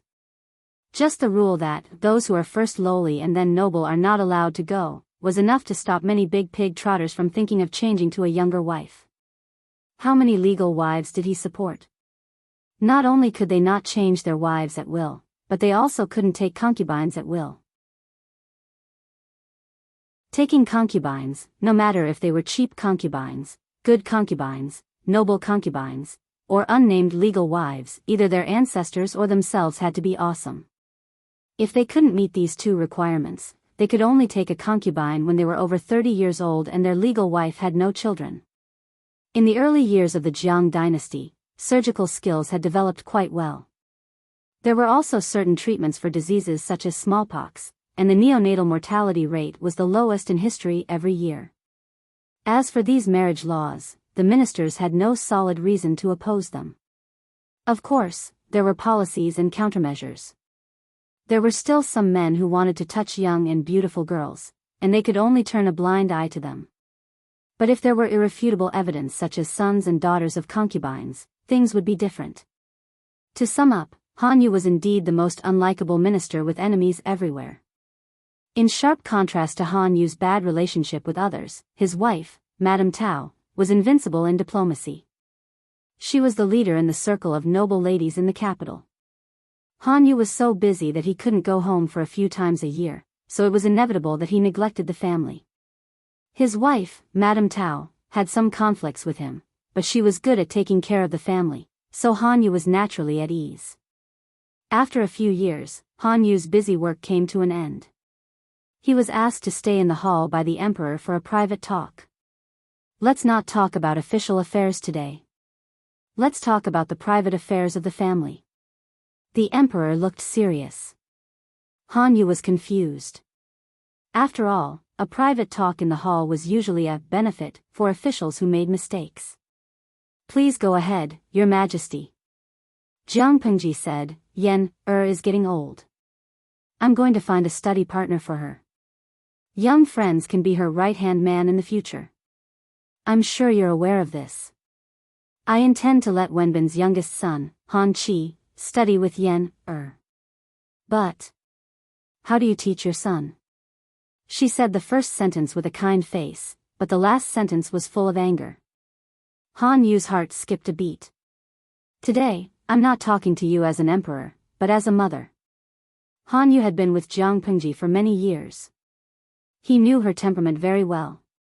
As long as she didn't show any killing intent, it meant that the situation was serious, but it hadn't escalated to the level of political affairs. Since she said it was a private affair, it should be a private affair. Han Yu didn't know what happened, but he knew that he should apologize first. Jiang Pengji felt helpless and angry. She promoted Han Yu's youngest son, Han Qi, for Han Yu's sake. But this guy secretly humiliated Yan and Yan heard it from the other side of the wall. She had never seen such a stupid person. He didn't even know how to be careful with his words in the palace. Hadn't he heard that walls have ears? When her daughter crossed out Han Qi's name, Jiang Pengji specifically asked. After all, promoting Han Qi was to show respect to his father, Han Yu. Jiang Yan sneered. My background is not worthy of his nobility. Jiang Pengji was furious when she heard that. She sent someone to investigate and found out that Han Qi was very serious when he entered the palace for the examination, but after the examination, he laughed privately with his peers and belittled Jiang Yan in a disdainful tone. Jiang Yan happened to come over to check on her future study partner. She heard the whole thing from the other side of the wall. Jiang Yan had excellent self-restraint. Although she was young, she didn't show her emotions. She removed Han Qi from the list without any nonsense. Jiang Pengji would promote Han Qi for Han Yu's sake because the two of them had been rulers and ministers for many years. It was reasonable for her to take care of him. However, Jiang Yan was the only heir to the throne. Why would she give Han Qi face? Who was Han Qi anyway? Therefore, Jiang Pengji prepared for 2 days. She waited for Han Yu to finish his work before she asked him to stay in the hall for a private talk. How did she teach her son? Han Yu listened to Jiang Pengji and his face turned pale. He directly knelt down and pretended to ask for forgiveness. He said that he would discipline his youngest son well when he returned and then bring him to Jiang Yan to ask for forgiveness. If Han Qi really went too far, Han Yu would break his legs. Not long ago, Biyao broke her son Shi Yu's legs with a rod and she divorced her husband. Outsiders didn't know the reason, but Han Yu knew something. Biyao dragged her son out of the Golden Scale Academy and broke his legs. It was His Majesty's order. It was most likely that Shi Yu had done something wrong that made His Majesty furious. At that time, Han Yu felt that Biyao did not teach her son well. Now it was his turn. Smiley face angle, what kind of sin did he commit? Jiang Pengji said, Han Qi's matter is still a small matter. Han Yu's face showed bitterness. That bastard disrespected the crown prince and humiliated the crown prince and the emperor. That was still a small matter? Han Yu was anxious. He didn't know what was a big matter. Jiang Pengji said, go back and inform your Yu family. Let them know that I know what they did in private. It should be said that Jiang Pengji had known it for a long time. Han Yu and Madame Tao of the Yu family had resumed their old business of selling illegal salt. Madame Tao quickly amassed wealth through the illegal salt business and occupied the people's land. After Jiang Pengji recruited Han Yu, she beat Madame Tao up. She cut off Madame Tao's illegal salt business and took away the people's land that they illegally occupied. Everything had been peaceful for many years. At first, Madame Tao was trembling with fear.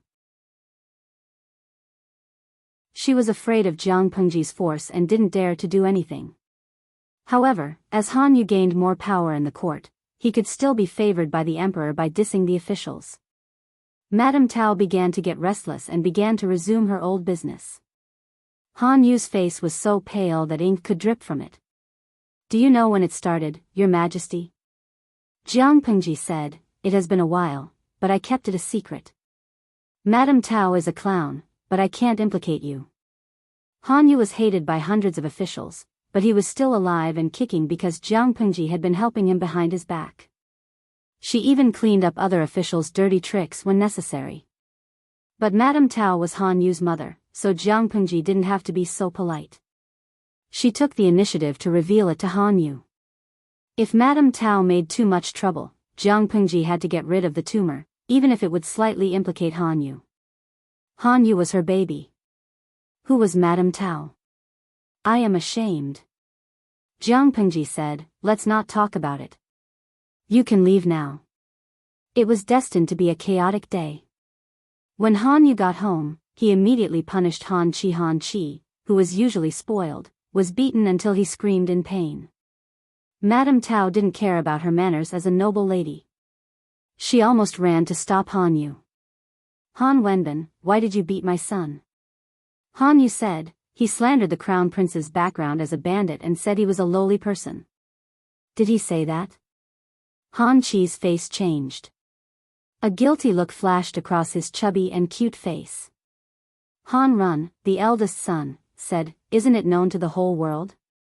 As soon as he said that, his father, who had always been kind to him, slapped him for the first time. His face was tilted to one side. "Is it because of you?" Han Yu asked someone to catch Madame Tao. "What a coincidence. Both of you are punished by the family discipline. It's time to teach them a lesson." Han Run retorted angrily, "Teach what? I haven't been home for years. What can you teach me?" Han Yu felt like he was struck by lightning. You are two unfilial sons. When did he not teach them? When Han Yu was at home, the two sons were the ones he cared about the most. Han Run was forced to kneel down, but he still didn't give in. He said angrily and resentfully, "Unfilial sons? That's a good scolding. Do you know how much my brother and I have been implicated by you in the academy all these years? You have a good reputation outside. You have offended countless officials and we have been bullied again and again in the academy. You don't even know this. Now you are disciplining me and my brother for not knowing our duty." Of course, Han Run was resentful. How much had he and his brother suffered in the Golden Scale Academy? His father was fearless in dissing the officials, but they were ridiculed by the children of the officials. Han Run was resentful. He also hated Jiang Pengji for entrusting his father with such an important task, but she had attracted so much hatred, which had implicated his brother. He was even angrier when he heard that his brother was going to be chosen as the study companion of the crown prince. Wasn't it enough that he and his brother were being hated by others? Now he was punishing his brother for the sake of the crown prince. Who did he think he was? Did he think he was the emperor? Han Yu looked at his son, who looked familiar but had a strange temperament. He was so angry that he almost fainted. "Who taught you these words?" At this time, Mrs. Tao waved away the people who were trying to stop her. She protected her baby son who was crying with snot and tears all over his face. "I taught them personally." "What? Are you going to punish me in front of the servants?" Han Yu was so angry that he almost fainted. He couldn't even stand steadily. He was too tired from work and experienced such an exciting scene when he came home. He was already an Iron Man who didn't collapse. "I will deal with you later." That day, the Han's mansion was in a mess. The imperial censor who heard the news did not go there.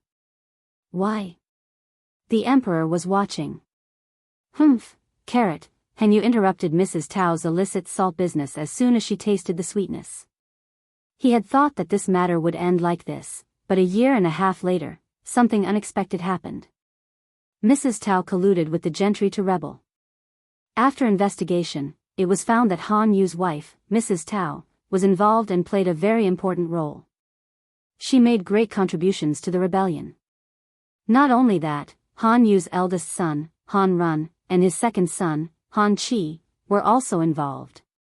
Their crimes were unforgivable. Because of this, Han Yu's house was confiscated. The leader of the confiscation was Fu Wang. He used to be Han Yu's enemy and they still didn't get along. If Han Yu was the leader of the civil officials, then Fu Wang was the leader of the generals, and he was the absolute leader. The two had been enemies for many years, and now it was finally over. The emperor has protected you for so many years, but you still made such a mistake. I really don't know what to say. Fu Wang led the team in person. Of course, he was ordered by Jiang Pengji not to be rude to the people of Han's mansion, especially Han Yu. Of course, Fu Wang couldn't be presumptuous with this order. But it was still okay to say a few words to get back at Han Yu. Han Yu, who was dressed in plain clothes, sneered indifferently. Han Yu has been loyal to the emperor all his life. How can he be compared to your good reputation as a minister of several families? You and I know very well whether there is a rebellion or not. Fu Wang was so angry that his face turned black. Damn it, Han Yu is such a bastard. That night, Jiang Pengji met Han Yu in person.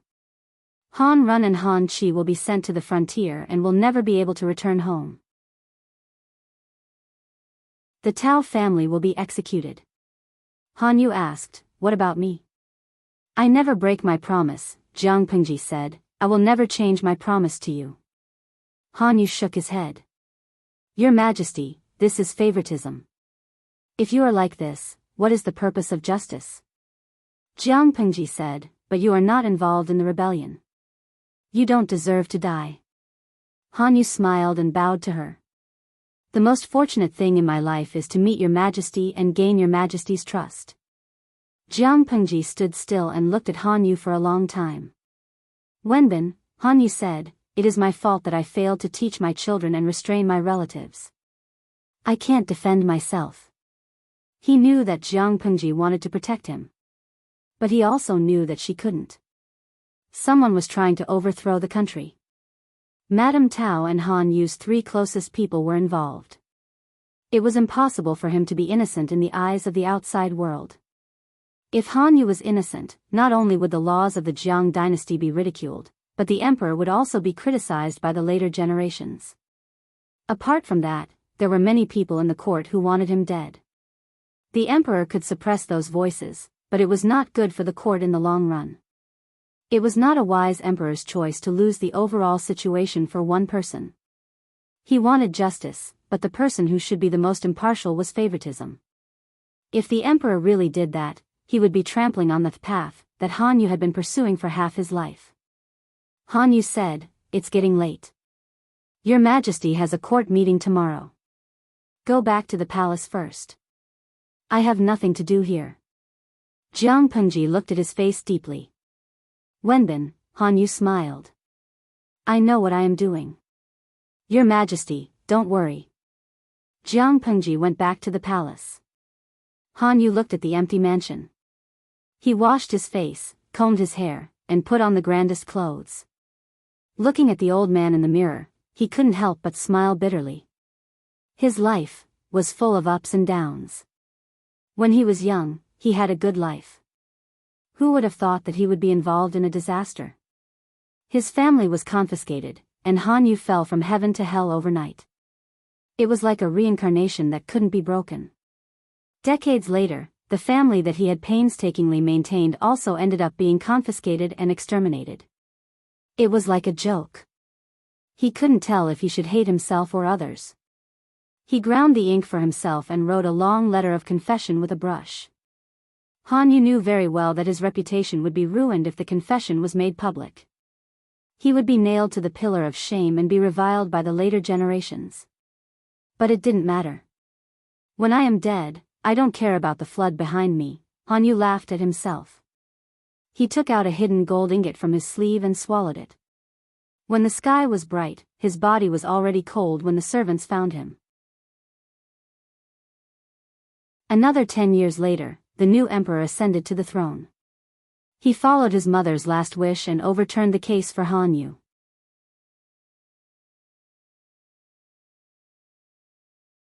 Chapter 1853. Han Qi. Han Qi. My Han Ernyang, why are you throwing a tantrum again? It took the eldest son of the Qiguan family a long time to find Han Qi hiding in the rockery in the garden of the academy. The teenager hid in the rockery and wiped his tears. His cute baby face was covered with tear stains and his eyes were as red as a rabbit's. Who are you calling Han Ernyang? If you call me that again, I'll complain to Uncle Qiguan. Han Qi roared back angrily when he heard the rude address. The next second, he burped and ruined the little momentum. Okay, I was wrong. I won't call you Han Ernyang anymore.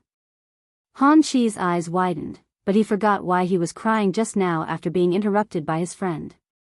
Speaking of Han Qi, he was also a bully in class. It wasn't that he was rude and unreasonable.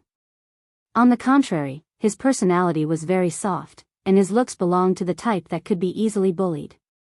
This caused his older brother, Han Run, and his siblings to be worried. When they sent Han Qi to school, they threatened the entire class. 3 graduates of the Golden Scale Academy supported Han Qi, who in the class dared to provoke him. Not to mention bullying him in public, they had to think twice even if they wanted to run against him in secret. Han Run was still worried. He used his connections and asked the second generation he knew to take care of Han Qi at the same time. He told Han Qi, no matter who in the class says that you scold you or bully you, you can go home and complain. I'm sure you'll beat them up so badly that their own mothers won't recognize them and let our father bully their parents. He had a father that he couldn't afford to offend, 3 siblings that he couldn't afford to offend, and his second-generation friends that protected him. Almost no one dared to do anything to Han Qi. There were occasional conflicts, but Han Qi didn't suffer much. His life of studying in the Golden Scale Academy was quite relaxing. However, this relaxed atmosphere was soon broken. Han Qi saw his biological mother, Madame Tao, whom he hadn't seen for a few years. Madame Tao remarried a few years after she divorced Han Yu. She was now the second wife of someone else, managing the household and taking care of the legitimate children of her husband's ex-wife as well as her husband's illegitimate children. After a few years, she had aged and haggard. In order to consolidate her position in the backyard, she gave birth to another child in her early 40s, but the current husband obviously favored the legitimate children of his ex-wife. Madame Tao had no choice but to set her sights on her ex-husband's 2 sons. Han Run had been sent out to gain experience. The older he got, the more he had his own ideas. He was not close to his birth mother at all. Han Qi was different. He had a soft temperament, and this was the time when he longed for the care and concern of an elder. In this world, who else could he rely on more than his birth mother? After all, Han Qi was the flesh and blood she gave birth to after being pregnant for 10 months. Han Qi was not used to Madame Tao's kindness at first, but he did not refuse her kindness. It didn't take long for Madame Tao to reveal her true nature. She hoped that Han Qi could take care of her current husband's legitimate son. Of course, this legitimate son was not Madame Tao's biological son. It was the precious egg that her husband's predecessor gave birth to due to dystocia and bleeding. In terms of age, he was half a year older than Han Qi and was even in the class next to Han Qi, a chubby and fierce-looking little fatty. Han Qi didn't like him and didn't want to agree, but Madame Tao's words implied that Han Qi was inferior to her. She should take care of the little fatty so that Madame Tao's position in the family could be stable. Han Qi's personality was soft while little fatty was arrogant. He was bullied to the point of tears. He told Madame Tao about his grievances, but Madame Tao told him to bear with it. This made Han Qi extremely sad. Because he loved to cry, his close friends of the same age called him Han Ernyang. Han Qi didn't like it but didn't object. He turned around and gave them a nickname. The little fatty didn't know where he heard this from, but he actually laughed and wanted to take off Han Qi's pants to see if he had roots. If he had roots, why would he be called Han Ernyang? Han Qi broke free with grievances and ran to the rockery in the garden to cry. Then Qiguan Dalong, who was worried, came to find him. Qiguan Chong was furious when he heard this. Did that beast really do that and say that? Han Qi cried again. His eyes were as red as a rabbit's. Just you wait. I'll beat that bastard until his parents don't recognize him. Qi Guancheng's temperament was completely different from his father's. He was like a firecracker, exploding at the slightest touch. Although he exploded, this kid was also cunning. He didn't go to settle the score alone. He went to several different classes of different grades and called more than 20 people to beat them up together. This matter became big. Not only were the school teachers alarmed, but the parents of several children also knew. So many people beating one person. Isn't it not good? Han Qi hid behind Qi Guancheng like a rabbit and asked this person who was more like an older brother than an older brother. What are you afraid of? Don't you know that the law doesn't punish the masses? Therefore, Qi Guancheng, who said, the law doesn't punish the masses, was whipped by his father with a rattan cane. The law doesn't punish the masses? You've grown up. Qi Guanrang held the cane and said, today, I'll let you know that the law doesn't punish the masses. The more than 20 children who participated in the fight were basically the children of high-ranking officials in the court. There were sons and daughters. She didn't know how Qi Guancheng did it. He actually knew these children. When he said that his brother was bullied, these children all ran over to help. When Qi Guanrang heard that the cause was his son, he gritted his teeth in anger. His son was indeed a source of trouble. He was born to cause trouble for him. What was even more surprising was that after the 20 children were severely punished, they didn't resent Qi Guancheng.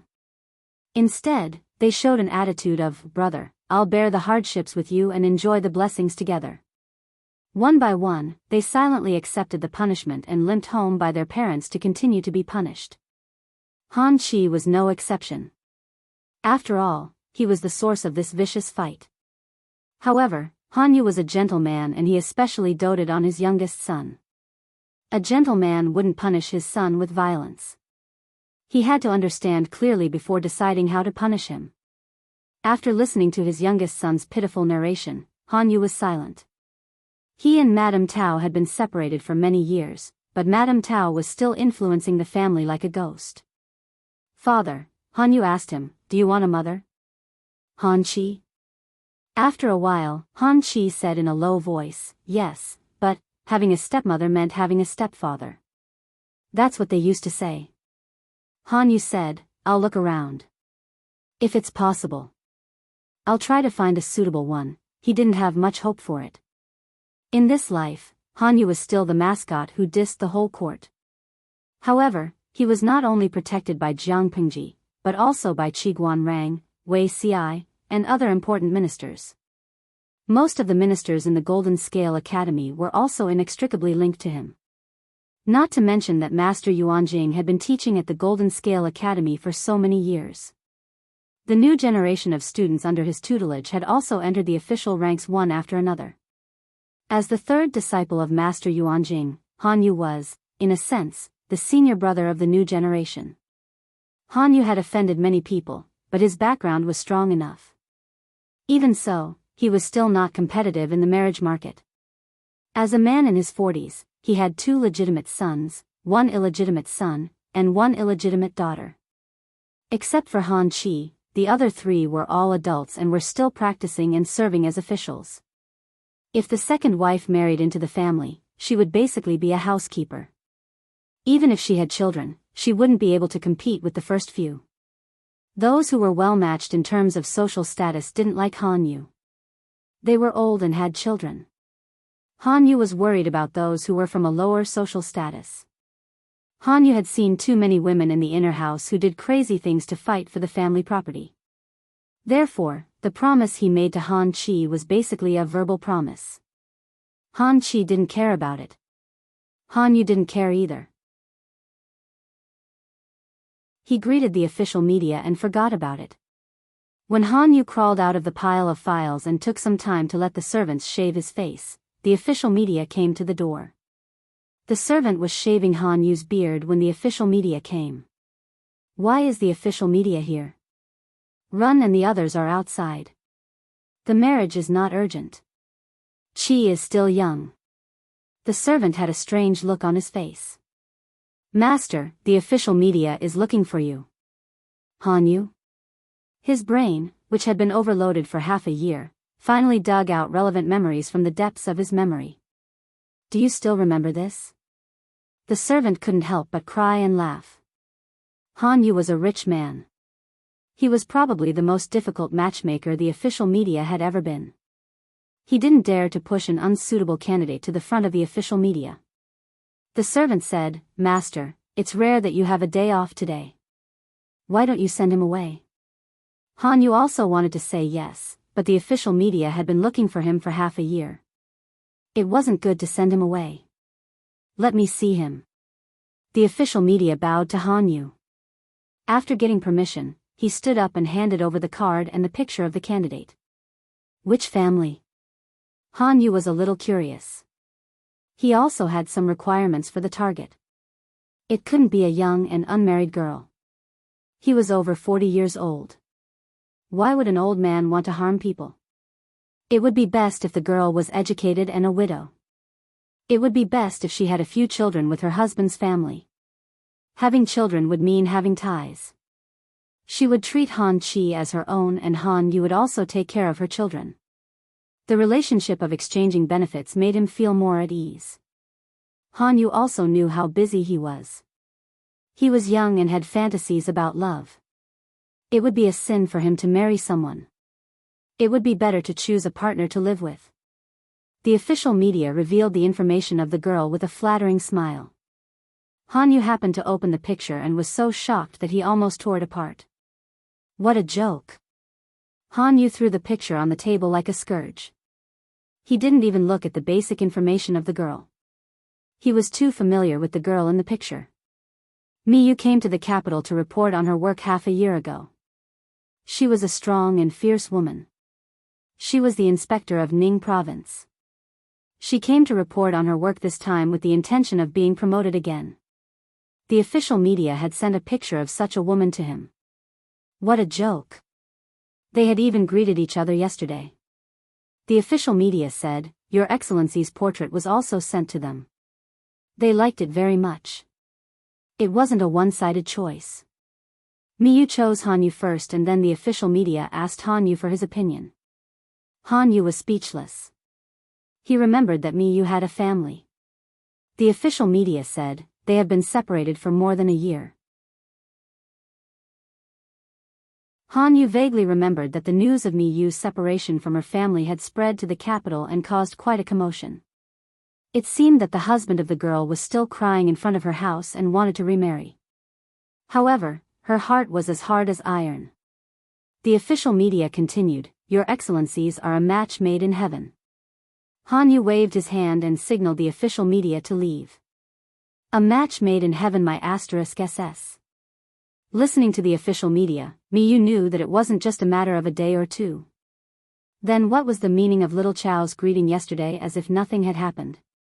After thinking about it, Han Yu decided to go and ask her personally. Miyu seemed to have expected it. I've been waiting for you. Han Yu was almost choked. Miyu handed a piece of paper to Han Yu. Your Excellency, please take a look at this before you say anything. Han Yu looked down and his face almost cracked. Your Excellency, please consider it. It's not a difficult request. Han Yu had a strange look on his face. Miyu said, They have served me for many years. After so many years, we have developed a sisterly relationship. It's a waste of time to stay there, so I bought all their contracts of slavery. They will live a carefree life as long as I am alive in the future. Han Yu was speechless. Other people got married with gold, silver, and jewelry. When Miyu got married, she got married with her ex-husband's concubines. Yes, you read it right. She got married with her ex-husband's concubines. After Miyu divorced her ex-husband, she took away all the concubines of her ex-husband who were willing to leave. She even married them into her new husband's family. Ridiculous. Miyu said, Of course I won't make things difficult for your Excellency. Their daily necessities, food, clothing, and other expenses are all paid for by me. They won't appear in front of your Excellency after marriage. They will only say that they are my dowry. They won't taint the reputation of your house. If the two of them got married, they could live together if they liked it. If they didn't, they could live separately. Miyu was busy, so was Hanyu. No one could blame the other. Hanyu thought it was ridiculous. Why? Miyu smiled. She looked at Hanyu with undisguised ambition. Your Excellency, don't you understand your own situation? You are extremely favored, but you are also extremely dangerous. I can help you and protect you. At the same time, I can borrow your power. This is supposed to be a mutually beneficial thing. Why don't you agree? I heard that the former madam of your house is not well behaved. If there is a proper mistress, she will think twice, right? Hanyu was speechless.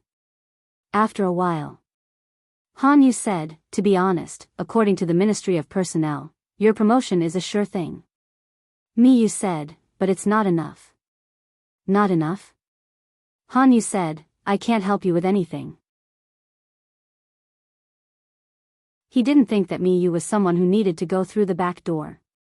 How long had it been since she became an official and became the inspector of Ningzhou? In just a few years, she had walked a path that others might not finish in a lifetime. Of course I don't need your help. His Majesty trusts and values you, Han Wenbin. This is what I value. Miyu said and added, as long as we are husband and wife in name, it will be enough. But whether it is in name or in reality, it depends on fate.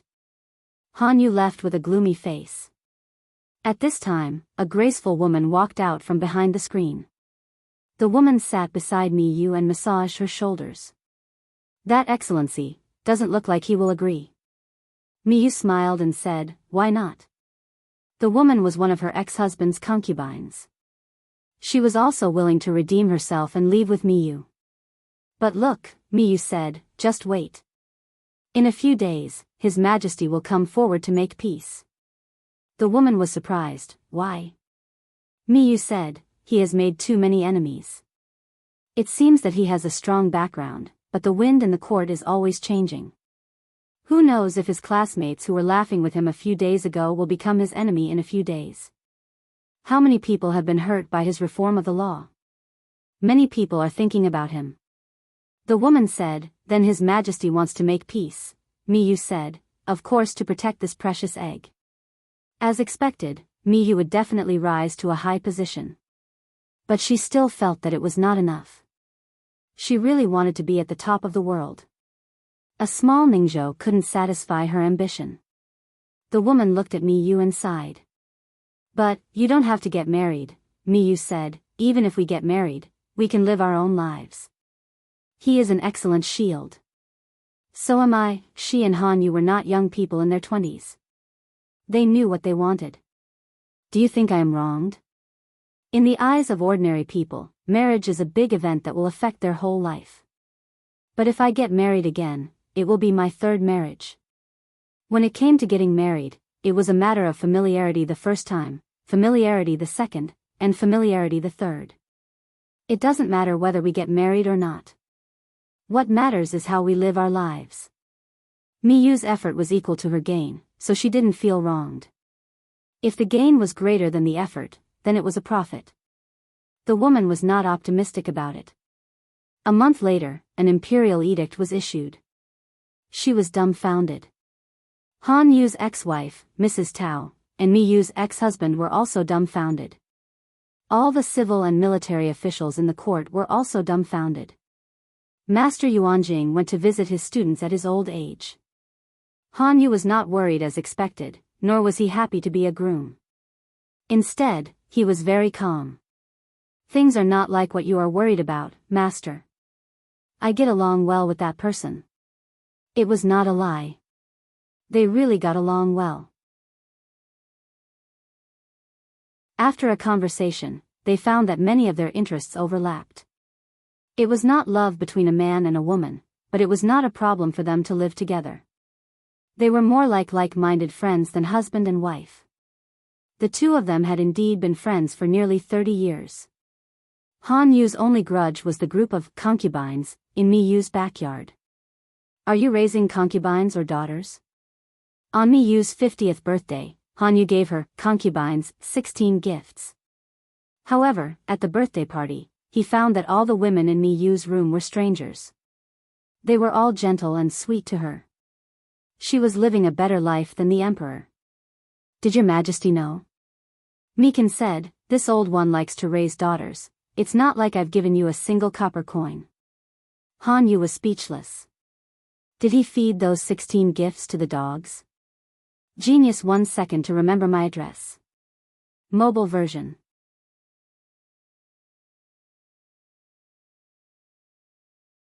Chapter 1854. The spring rain was so noisy that it was hard to fall asleep. Mika tossed and turned in bed from the second half of the night until dawn. She was a light sleeper and had many nightmares, so she woke up after an hour. What time is it now? The maid on night duty answered, Madam, it's just past 7. It's only 7? Hearing the way the maidservant addressed her, Miku suddenly remembered that she had spent the night in the Han Manor, so it could be considered as her home.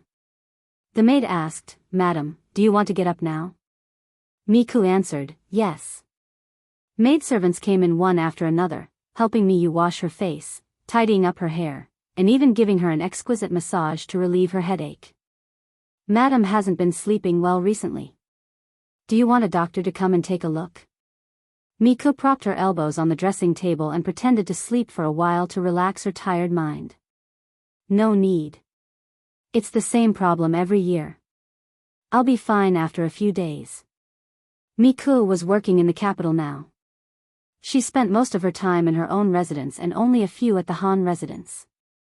Although she didn't stay much, the courtyard was still well equipped. It was bustling with people and didn't look cold at all. The maid tied her hair into a loose bun so it wouldn't hurt her scalp. Her makeup was also much simpler than usual. She looked at the phoenix eyes in the mirror and asked in surprise, why is it so simple today? If she remembered correctly, this maid was an expert in all kinds of makeup that was popular in the capital. Miku would sometimes complain about makeup that was too flashy. Even though she didn't look old and looked to be in her early 30s, her makeup was too thick. Today was a rare day. The maidservant said, yesterday, old master reminded me that madam prefers a more simple and unadorned one these days. Miku was taken aback for a moment, then smiled and said, as expected of the famous Han Wenbin, you are indeed meticulous in your actions. His success wasn't without reason. It could be seen from every little detail in his life. Every year, on this day, Michu's mood would become very gloomy, especially on this day, because it was the death anniversary of her first husband. After dressing up, Miku looked at the woman in the mirror who looked to be in her late 20s and felt a little better. Madam, San Langjun heard that you were here, so he came to pay his respects. Mikan said, let him come. When she arrived at the main hall of the main courtyard, the young man who looked like a ball of childishness was waiting for her. Your son pays his respects to mother. Miku said, rise. Is the academy's rest day today? Han Chi stood up and sat on the seat to Michu's right, then said seriously, today, the academy will still have classes. Mikan frowned. Class? This kid is skipping class? That shouldn't be the case. Han Chi was a rather well-behaved child, so well-behaved that he didn't have his own opinions. How could an obedient child do such a disgraceful thing like skipping class? Wasn't he afraid of being beaten up by his father? Han Chi said, a few days ago, father applied for half a day of classes for me. He said it was to accompany mother. Michu, all right, she had to admit that there was indeed something praiseworthy about a person who was able to make it through the chaos of the world to where he was now and rise up step by step. In that case, will accompany mother to Shangfu Temple on the outskirts of the capital today. Shangfu Temple was originally a temple in Hejin County, but His Majesty later allocated funds to build one in the outskirts of the capital. It was said that the old monk in the temple had taught His Majesty. Even though His Majesty didn't believe in Buddhism and had tried to curb the development of Buddhism and was more inclined towards Taoism, it didn't affect the incense burning in Shangfu Temple. Michu also donated some money to the temple and held a few water and land dharma meetings to pray for the dead. Nowadays, the world was peaceful, but there were always places where people had to be careful when they were outside. Han Chi brought enough guards and went all the way from the inner city to Shangfu Temple on the outskirts of the capital. He didn't run into any trouble. Smiley face angle, no, he was in trouble. As the only child that Han Yu was still raising, Han Chi was truly isolated, and had no siblings to share the burden with him. When his parents wanted to teach him something, he could only bite the bullet and do it. For 4 hours, Mi Chu didn't stop asking questions. At first, Han Chi was able to answer fluently, but the more he asked, the more anxious he became. His young and tender face was flushed with embarrassment. It's so embarrassing, pi omega pi, Mi Chu laughed, you are still young. This level is already something to be proud of. Han Chi stammered, Mother, please comfort me. I understand. He realized that he was the only one in the family who didn't study well. Whether it was his brother Han Run, or his brother and sister, their grades in the Golden Scale Academy were all in the top 3 among the dozens of people in their classes. Han Chi was different. He was always in the bottom 50. He didn't inherit anything from his father except for his face. Not to mention his father and now his mother.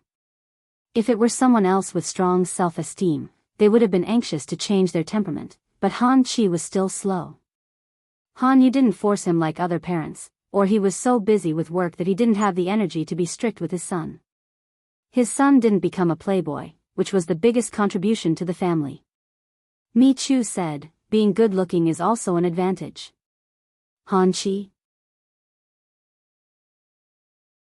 Mi Chu said, if you have a bit more knowledge, with that face of yours and your family background, you should be able to become a famous scholar. Han Chi was speechless. He couldn't tell if his mother was praising or insulting him. Today wasn't a big festival, but there were still many tourists in the temple and there were many carriages outside. Han Chi saw a familiar carriage in the parking lot and stopped in his tracks. Mi Chu looked in the direction and found the family emblem on the carriage familiar. Wasn't that the family emblem of Han Yu's ex-wife who remarried? Mother? Mi Chu was also aware of the resentment between Han Yu and his ex-wife. She frowned slightly, but her heart softened when she saw Han Chi's pitiful rabbit face. Let's go. Don't waste time.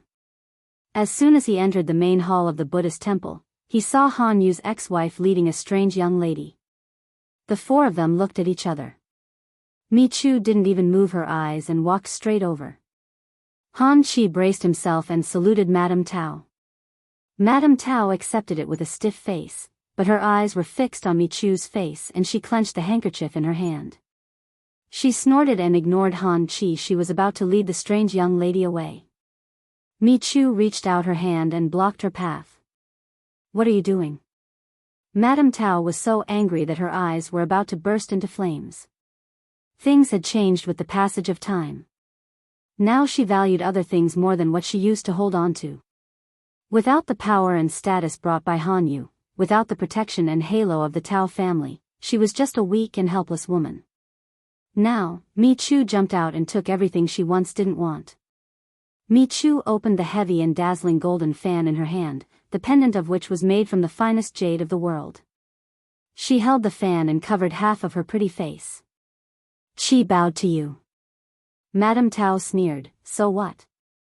He is my flesh and blood. He should bow to me. It's none of your business whether I accept it or not. She was Han Yu's first wife, and Mi Chu was just his 3rd wife. Why? Did she want to stop and bow to me? Unexpectedly, Mi Chu smiled and said, I am a 2nd-rank official in the imperial court. Can't a commoner bow to an official? Madame Tao? Han Chi, who was a little sad and wronged. Mi Chu said, Chi should bow to you, and you should bow to me. Madam, you come from a noble family and are well-educated and reasonable. How can you not know this? You don't have the title of honorary lady. Secondly, you don't have the title of honorary lady. Thirdly, your family was convicted by His Majesty as a traitor. If Chi ignored you, I wouldn't have recognized you. Since you've recognized Madam's identity, then the rules should be set. Madame Tao's face turned pale, as if it was covered with a layer of white ash. The young lady behind her was also scared and bowed to Mi Chu first. After a while, Madame Tao bowed to Mi Chu reluctantly and extremely humiliatingly. Get up. I am on leave today, so I can't show my authority. If the imperial censor finds out and reports it to His Majesty, it won't be good. Madame Tao gritted her teeth and her eyes were red. She pinched the young lady's wrist and dragged her away. Should she stay and be humiliated? Han Chi was dumbfounded. Mi Chu said, she is your birth mother. She shouldn't be treated like this. However, I also can't bear the slightest grievance. She had seen many old foxes in the officialdom. Which one of them didn't have a complicated mind? How could she not see through Madame Tao's thoughts? She was just an ignorant and sad woman. Did she really think that the title of Li's first wife could suppress her? Not to mention actual actions, she couldn't even think about it. In the past, Mi Chu wouldn't do this, but today was different. Today was the anniversary of her late husband's death. She didn't want him to see her being wronged. Han Chi lowered his head and said nothing. Mi Chu offered incense and burned some Buddhist scriptures in the side hall. 2 hours passed in a flash. Before leaving the temple, Mi Chu asked the Buddhist monk who cleaned the main hall. Only then did she know that the young lady beside Madame Tao was a concubine she arranged for her remarried husband. In order to win over her husband's heart and to stabilize her position as the first branch, she desperately hoped that the concubine she carefully selected could have a child as soon as possible. Today, she offered incense to pray for a child. The corners of Mi Yu's mouth twitched, and she couldn't help but retort, I can understand praying for good health, but what's wrong with going to a monastery to pray for children? Han Chi was puzzled. Why? Mi Yu said, don't you think it's ridiculous for a monk to say that the world is empty and seek a child from a monk? Han Chi, if the Buddha heard this, he would cry. Miku was very busy, but she was still better off than Han Yu. She had 3 days off every month. Out of respect for Han Yu, Mikan would occasionally ask about Han Chi's studies and care about his life in the academy. It was Han Chi's first time coming into contact with a woman like Mi Chu, and he quickly felt closer to her than his birth mother, Madame Tao. Han Chi was sent back to the Han estate by the housekeeper. The woman who was massaging Mi Yu's shoulders said, Third Langjun is not bad. He has a pure and kind nature. What are you trying to say? The woman said with a smile, there's no harm in passing him over and putting him under your name. I'm sure the old master will agree. Mika played with the golden fan and said with a smile, if we do that, Madame Tao will probably vomit blood from anger. The woman said gently, everyone has their own fate. This is her fate. To be able to forcefully turn a situation like this into the current situation was also a skill. She prided herself on being smart, but she never saw the truth in her life. Her fate had always been in the hands of others. It wasn't others who wanted to control her fate, but she took the initiative to give it to others. All honor and disgrace were tied to her family, her husband, and her son. Her family was destroyed, her husband was divorced, and her son was estranged. She lost everything, but she still didn't wake up and continued to stubbornly step into the same pit. She wouldn't understand now, and she wouldn't understand why her life was like this in the future. Miku looked at the painting and inscription on the golden fan and said indifferently, I only hope that there will be fewer women like her in the world. The woman said, with Madame as a role model, why would those women not be moved? Miku sneered, you don't understand. There are always more people who sit back and enjoy the fruits of others' labor than those who do it themselves. So what if there was a role model? The current emperor was still a woman. As long as getting married and having children is still a way out for women. Women like Madame Tao will still be endless. Miku sneered, they will only say, this is a woman with a good life, it's a pity that she has been married 3 times, no matter how high the position and generous the salary is, it's not as good as them. Then they will turn around and teach their daughters to work hard to marry better men, and teach their sons to study hard and practice martial arts, so that they won't be inferior to women. No one is a fool. Of course, They know that it's much easier to marry a man in a high position than to become a woman in a high position. The woman didn't understand.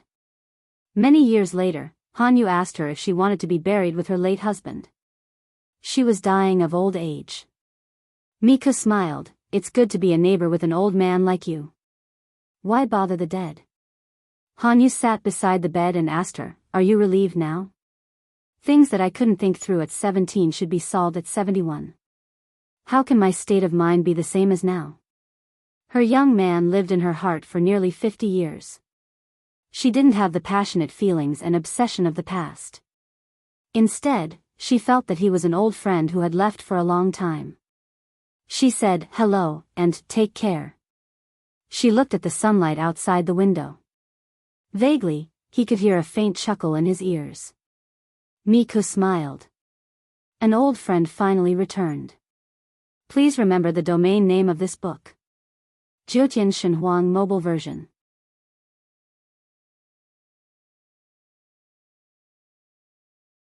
Chapter 1855. Feng Zhen was nicknamed Prodigal Feng. His life philosophy was, joy should be enjoyed in time, how could it be delayed? This was a free and unruly wastrel who was particular about carpe diem. Others laughed at him for being deviant and not knowing what etiquette was. He laughed at others for working hard all their lives and never having a day of true joy. Such a prodigal naturally couldn't be expected to live a 9-to-5 life. It was already good enough that he wasn't caught skipping work every day. However, the situation wasn't right in the past 2 days. Had Prodigal Feng been possessed by someone or something? He actually didn't leave early or arrive late. No, not only did he not leave early or arrive late, but he also arrived early and left late. His brows were full of nervousness and alertness, and his nerves were stretched taut. Could it be that the situation at the front line is tense? Even Prodigal Feng, who had always been unrestrained and calm, was so serious. Was it because the situation at the front line wasn't right? When Feng Zhen wasn't paying attention, such rumors quietly spread, causing many fence-sitters to panic. Finally, it reached the ears of the Lord, Jianghu. She frowned. As the Lord, she was the clearest about the situation at the front line. The enemy couldn't withstand a single blow. The situation wasn't tense, and the provisions and logistics were in place. No matter how she looked at it, this battle was a sleeping victory. What was Feng Zhen up to all of a sudden, making everyone so restless? Seeing that the rumors were getting more and more exaggerated, Jianghu couldn't help but grab Feng Zhen and ask him about it. Why haven't you been to Nulu recently to drink and watch dances? The lady boss of the tavern you frequent is still thinking about your money pouch. Feng Zhen. The two of them stared at each other. Feng Zhen suddenly revealed a little grievance that made one's heart ache. This time, it was Jianghu's turn to be confused. She reflected on herself and didn't find any problems with her words. Did it agitate Feng Zhen? The person who went to Nulu all day to drink and watch dances was indeed Feng Zhen. The lady boss of the tavern was also concerned about his money pouch. He used to be radiant when he talked about these things. Why did he look as if he had offended an innocent woman? My lord, I'm afraid I won't be able to go again, Feng Zhen muttered. Please don't urge me to go again. As Feng Zhen's gang of scoundrels, it was perfectly normal for them to go to the women's den to drink and watch a dance together. However, without the tools to commit the crime, Jianghu wouldn't stay there overnight. Ever since they got married, Feng Zhen's personality had changed. He only drank and didn't cross the line. For the two of them, going to Nulu to drink was not so much because they were greedy for the wine there, but because they were greedy for the colors there. Because of this, Feng Zhen was secretly scolded by many people. They said that he was a wastrel who had led the lord astray. Feng Zhen felt that he had been wronged. His lord was just an experienced driver who was familiar with the roads. Why would she need him to take her driving test? Jianghu said, You've changed? Are you preparing to turn over a new leaf? Feng Zhen sighed. My wife is pregnant. The doctor said that her pulse is not very stable. Jianghu understood. So that was why. If that was the reason, she could understand Feng Zhen's choice. It was fine if he wasn't serious normally, but he should pay attention to his wife's pregnancy. This was something he should do as a man. However, that's not right. If your wife is pregnant, then why have you been leaving early and returning late? I won't increase your salary even if you work a few more hours a day. It's better to finish what you're doing early and go home to accompany your wife. Jiang Pengji criticized Feng Zhen. Do you know how much of a joke you've made with your recent series of abnormal actions? Everyone thought that Feng Longzi was acting out of character because the front line was in a tight spot. There were so many people spreading rumors that even I almost believed them. When I investigated the source, it was actually you. Feng Zhen. How could she blame him for this? She was pushing the blame too far. Feng Zhen sighed. It's precisely because my wife is pregnant that I don't dare to go back. After thinking about it, I can only help my lord relieve her of her burdens. Jiang Pengji raised her hand to stop Feng Zhen from bewitching her. Out of 10 words that came out of Feng Longzi's mouth, 8 needed to be carefully considered to be true or false. The remaining 2 were false. Are you willing to be honest? Feng Zhen choked for a moment and said with grievance, It's true that my wife is pregnant that I don't dare to return to the manor. Jiang Pengji didn't quite understand. Feng Zhen was old, his knees were weak, and his body wasn't very healthy. His wife was pregnant after much difficulty, so he should be ecstatic. This was so abnormal. Could it be that the child belonged to old Wang next door? Jiang Pengji couldn't help but raise her eyebrows and recall which family lived next door to Feng Zhen's. Feng Zhen saw the slight change in her expression and knew that his lord was mistaken.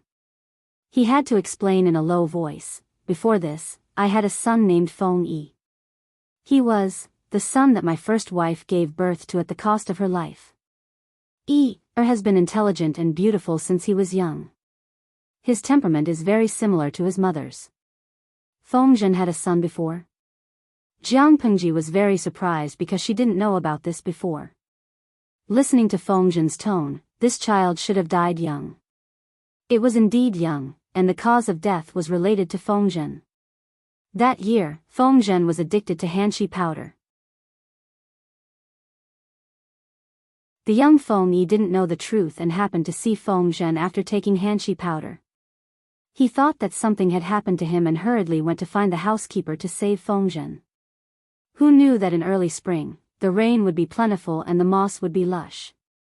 Little Feng Yi accidentally slipped off the stone steps and fell into the icy cold pond water. Although he was saved, he caught a serious cold that night and died of high fever. Feng Zhen always thought that he was the cause of his son's death and felt regret for many years. Sometimes, he would dream about this intelligent son in the middle of the night and couldn't help but cry when he woke up. He gave up on the idea of having another child, and he was born weak and sickly, so he couldn't have one even if he wanted to.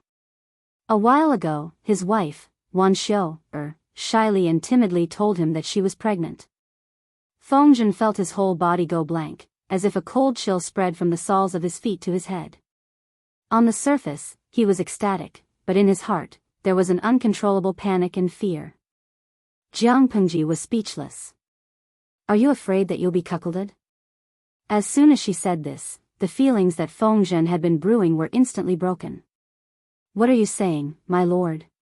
My wife and I have a deep relationship, why would I suspect this? The sickly man wasn't someone who was born to be impotent. The low probability of pregnancy didn't mean that there was no possibility of winning. The welfare lottery only had 1 in 100 million. The probability was so low, but there was still the birth of the chosen one every season. Feng Zhen had a son, Feng Yi, so naturally, he wouldn't think that he couldn't have a child. So what if his wife was pregnant? Must it be because of old Wang next door? If it weren't for the fact that he couldn't beat his lord, Jiang Pengji, Feng Zhen would have fallen out with her on the spot. Goodbye, our friendship is over. Then why did you say that you were panicking and afraid? You said it yourself, I didn't force you to say it. Feng Zhen was speechless. Actually, that wasn't what Feng Zhen wanted to express. Your subject is indeed panicking and afraid. If this child can't be kept and dies, he had always thought that he wasn't fated to have children, so his first child, who was so good, was also killed by him. With such a thought, Feng Zhen naturally felt an indescribable fear of having a second child. He wasn't afraid of the child itself, but he was afraid that he wouldn't be able to keep this child. He didn't dare to go back and face his wife for a long time, so he could only use work as an excuse to avoid her and give himself time and space to think things through. However, before he could understand this matter, his lord came first, and he even made a fool of himself. Jiang Pengji also understood what Feng Zhen was conflicted about.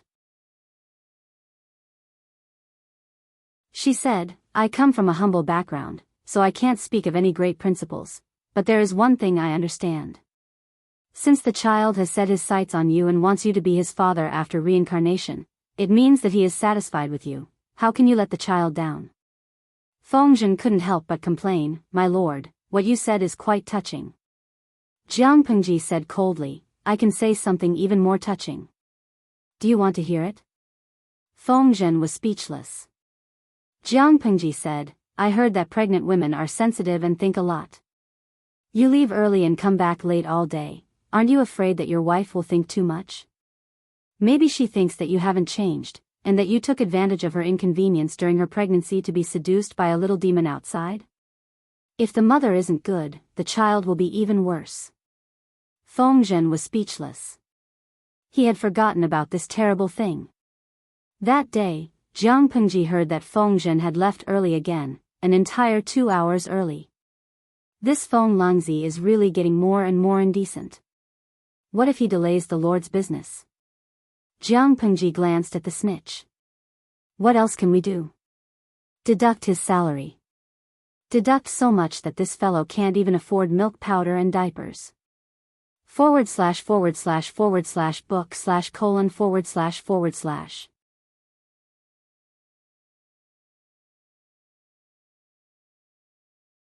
Chapter 1856. On the road on the outskirts of the capital. The blue-robed young man looked at the lofty wall that was faintly visible on the horizon. His eyes couldn't help but light up a little. Feng Langjun, it's windy outside. Why don't you rest in the carriage? The curtain of the carriage was lifted, revealing a small and delicate face. There were a few freckles on her cheeks, but she looked even more cute and lively. The girl's invitation made the young man in blue fall into a trance, but it quickly turned into awkwardness. He rejected her, and couldn't help but steer his horse away from her. Seeing this, the girl snorted and pouted. You look like a smart person. Why are you so insensible? The young man in blue had good eyes and ears. The sound of the carriage wheels wasn't loud, so he didn't miss the girl's complaint. His expression became even more awkward. At this time, the young man riding with them came forward and joked in a low voice, Brother Rongli, you're so boring. The lady is interested in you. But you, the goddess dreams, the king has no heart. The lady is the daughter of a rich merchant in Sun Prefecture. Her father is very rich and her business seems to be quite big. If you marry her, you can spend the rest of your life lying on a mountain of gold and silver. The young man in blue glared at him, but his eyes were so good that he couldn't feel any disgust when he glared at him. If you like it, go ahead. Don't drag me into it. His companion laughed. If I had a face like Brother Rongli's and talent, I would naturally try my luck and see if I could marry into her family and become her son-in-law. Unfortunately, the body that my parents gave me has already been decided. She doesn't like your blockhead. The young man in blue sighed helplessly. Seeing this, he could probably guess who he was. It was Feng Rongli, the eldest son of Feng Zhen, who had outstanding achievements in local politics and was transferred back to the capital. But he was unlucky. He accidentally got separated from his servant and didn't bring much money with him. Fortunately, he met the young man next to him, a Jianghu ranger who said he wanted to go to the ends of the world with his sword and punish evildoers, so he hitched a ride with him. This ranger companion was a warm-hearted person. His only flaw was his fondness for women. He would never stop fooling around. However, what made Feng Yi and her companions despair was that all the flowers and plants that were attracted had their eyes on Feng Yi. No matter how Feng Yi said he was engaged and that he had a fiancée at home, it couldn't stop his luck with women. The exuberant peach blossoms made Feng Yi tremble. His companion laughed at him for being timid. How could a man like a man be scared by a woman who came to him voluntarily? Feng Yi and Feng Yi's Feng Yi?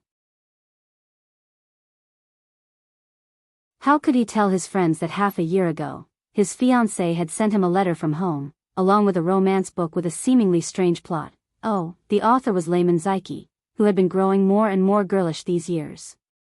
The book had a total of more than 30,000 words, and in a concise manner, it told the story of a high-ranking female official who took 7 tests to meet her fiancé, and finally got married and entered the bridal chamber. In layman's terms, this was the woman setting a trap for the man, one trick after another. Feng Yi couldn't help but break into a cold sweat for the male protagonist. What worried him the most was that there was a small note in the letter. Changsheng asked him if he wanted to do the same. Feng Yi was worried since he was on his way. He was afraid that he would meet Miss Bao, the prostitute who sold herself to bury her father, the poor servant girl who was abused by her master. Of course, Feng Yi had not met any of these tricks since he had been on the road. But it didn't mean he was safe. Especially when the ranger who was with him was a womanizer. Feng Yi was always nervous. "You're such a boring man." Feng Yi frowned and said, "A gentleman should be clean." His companion smiled and said, "Fine, you're a gentleman. I just want to be a playboy." Feng Yi frowned again, but he didn't say anything. When they were about to enter the city, Feng Yi declined the goodwill of the rich merchant and his daughter. His heart wanted to fly to the mansion. "You really refused?" His companion said, "I can see that the father and daughter really appreciate you." According to the rich merchant, Feng Yi promised to marry his daughter and he prepared a dowry of tens of thousands of coins for his daughter. Feng Yi was a scholar. He talked well and had an elegant temperament, but he dressed plainly. He didn't come from a good family. If he married this rich merchant's daughter, he would at least have financial support for his studies and career. Feng Yi said helplessly, "I already have a fiancé." His companion was speechless. He really had a fiancé? He thought that Feng Yi was just finding an excuse to fool the others. Today was Feng Yi's first time in the capital. He could only follow the address given by his family. After asking many people, he finally found the location of the Feng mansion. His companion asked, "Is your relative working for a rich family?" When he found Feng Yi, the latter looked calm, but he couldn't hide his embarrassment. When he introduced himself, he only said that his relative was in the capital. He was going to rely on his relative. He thought that Feng Yi's relative was running a small business in the capital. He didn't expect that he was serving a rich family. While they were talking, Feng Yi saw the plaque of the mansion. Leading the horse forward, his companion asked, "We'll be beaten if we run directly to their gate, right?" How could the main gate of a high official's mansion be approached so easily? Feng Yi said, "It's okay. It's my home." His companion was speechless. Coincidentally, a carriage stopped in front of the Feng mansion. The curtain was lifted, and a woman in a blue dress with her hair in a bun came out. The servant girl held an umbrella for her. The servants all lowered their heads and didn't dare to look at her face. After a few years, Feng Yi recognized the woman at a glance. "Changsheng?" The woman stopped walking up the stairs and turned her head. Brother Ronli?" She seemed to want to run over, but as soon as she took a step, she restrained herself. But her eyes were shining with excitement. Feng Yi also walked forward quickly. He couldn't help but want to hug her, but he suppressed the impulse in the end. "Changsheng, I'm back." The two looked at each other for a long time until a young cough broke the ambiguity under the calm surface. Feng Yi lowered her head and saw a chubby boy with a pink face standing by Changsheng's feet. "Changsheng, is this your future brother-in-law?" "Changsheng?" Feng Yi thought that this little boy was Feng Jin's youngest son, and his age was suitable. But Changsheng said, "Not little brother, it's..." Before she could finish, the little fat boy stretched out his fat paw to Feng Yi and called out softly, "Big brother." "Feng Yi?" Changsheng said helplessly, "This is Feng Yu, your second brother." As a punishment for mistaking her brother, Feng Yi could only smile bitterly and carry her heavy brother away. At this time, her companion realized that Feng Yi was the son of a high-ranking official. If he didn't do well outside, he could only come home to inherit his father's family business. He was a standard second-generation official. With Feng Yi's return, the family's worries were finally lifted. After the welcoming banquet, Feng Zhen looked at his eldest son, who had finally grown up. His eyes were shining. Back in the room, he took out an almanac from under his pillow and slowly flipped through it. "What are you looking for?" Wan Xiu finished checking the account book and found that her husband was still looking at the almanac. Feng Zhen said, looking at the auspicious date, "The time should be set. Tomorrow, go and discuss with Feng Huayu. The two families should settle the marriage as soon as possible. If this drags on, Changxing will have to take up a post outside. When will the two youngsters be able to get married?" "Oh, I see you're anxious." Wan Xiu, she felt that Feng Zhen was getting more and more muddle-headed as he got older. Didn't Her Majesty say that the two children will be betrothed? The auspicious date is naturally decided by the palace. Why are you getting involved? There was a clatter. The almanac in Feng Zhen's hands fell onto his legs. He looked pitiful. Wan Xiu rolled her eyes and said, "Which wedding isn't prepared a year and a half in advance? If I let you do it, I would have offended the in-laws long ago." Feng Zhen, Wan Xiu took out a booklet from somewhere and threw it to Feng Zhen. She had already sent people to prepare the important items and valuable items in advance. Other than holding a booklet and picking a useless auspicious date, what else could Feng Zhen do? He was unreliable when he was young and still didn't know how to organize his son's wedding. Feng Yi could grow up to this point without becoming crooked thanks to the protection of his late wife in the underworld. Her Majesty had secured the betrothal. His wife, Wan Xiu, had prepared the betrothal gifts. His son was a handsome groom. He looked dashing in formal attire. His son had kidnapped a bride since he was young. She was a noblewoman with the highest status in his generation, aside from the two princes. Feng Zhen had no place to interfere at the wedding banquet. Time passed quickly. The only thing Feng Zhen could do was drink a few more cups of wine. He was so moved that his eyes were brimming with tears. As the one marrying off his daughter, Feng Jin looked at Feng Zhen's sobbing face. He wasn't even that sad about his daughter marrying off. Why was Feng Zhen crying first? If not for his wife, Wei Jingxian, stopping him, Feng Jin would have argued with Feng Zhen. What was he crying about? Was he dissatisfied with his daughter? Wan Xiu felt embarrassed and said in a low voice, "What are you crying about? You've made a fool of yourself in front of the in-laws and the officials." Feng Zhen said, "Whenever I think about Rongli getting married, I feel terrible and suffocated." Wan Xiu, No, I'm saying that Rongli finally has a family. As his father, I'm happy and moved. Back then, he was just a small ball. Feng Zhen immediately changed his words. He made a pitiful gesture with his hands and said, "When the midwife carried Rongli to me, he cried even more weakly than a kitten. At that time, I thought we couldn't keep the child. In the blink of an eye, more than 20 years have passed and Rongli is already married. Who knows, he might even become a father next year. Thinking about this, I have mixed feelings and can't help but want to cry." Feng Zhen had a good tolerance for alcohol. Usually, he wouldn't get drunk after 1,000 cups. He wouldn't even blush after drinking 1 or 2 jars of wine. But today, for some reason, he couldn't help but feel his eyes ache after only 2 cups of wine. It was his son getting married, but he felt like he was marrying off his daughter. That feeling of regret and satisfaction filled his heart. Thinking about his youngest son coming back after more than 10 years, Feng Zhen felt even sadder. He really needed to suck on his chubby son to catch his breath. Where did Feng Yu go? Come, let him suck on some wine. Comfort his hurt father's heart. Feng Yu rejected the offer. How could his unruly father compare to Prince Yan? Does this count as satisfaction? Listening to the sounds of the wedding banquet behind her, Jiang Pengji, who was in disguise, couldn't help but sigh. Wei Ci thought about Feng Zhen's loss of composure and laughed. Yes, satisfaction. When a person is happy, the moon is round. Please remember the domain name of this book, Jiutian Shenhuang Mobile Version.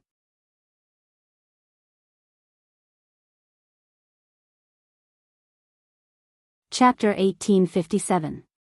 Didn't they say that this animal is very fierce? The young man in brocade clothes used the stick in his hand to poke the dark wild man who was locked up in the iron prison. It was said that the wild man in the iron prison was a child raised by a wolf pack.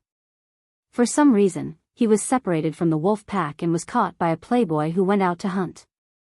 They had heard of wolf children, but they had never seen a living one. He looked like a human, and there was nothing special about him. The servant standing next to the young man said in a trembling voice, "He was fed medicine, and now he has no strength left in his body. He was very fierce before, and even bit someone's arm off." That ruthlessness made people shiver. "Lang Jun, be careful. Don't let this animal hit you." The young man didn't know how this wolf child grew. He looked like he was about 10 years old, but he was as tall as an adult man. He was tall and strong, and his muscles were tight and full of explosive power. His 2 long legs had amazing jumping power, and he ran very fast. If it weren't for the large number of people in the hunting team, and the little animal hadn't eaten for a few days, it would have run away. The young man, who was called Lang Jun by the servant, sneered and deliberately poked the wolf child's face with the stick in his hand. "Humph, he's half dead. Do you think I'm afraid of him?" The servant flattered, "Lang Jun, you're right. But this animal hasn't washed for many days, and his excretion is also like an animal. I haven't trained him well. If he's now, I'm afraid I'll dirty your eyes. I'll send him to you after he's washed and trained." The young man threw the stick away and said, "Remember to be quick. We're counting on him to turn the tables in the fight." The servant hurriedly nodded and bowed, as if giving a military order. The young man was not in the mood to listen to the servant's flattery. He waved his hand and signaled his guards to leave with him. He didn't see that when he turned around, a pair of dark and wild eyes stared at his face, full of bloodthirst.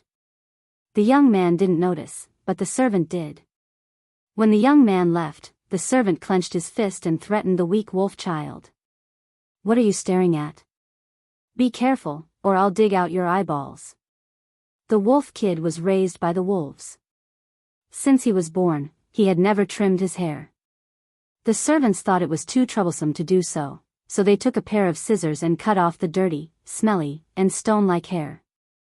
Then, they pressed the wolf kid into the cold pool water to bathe him.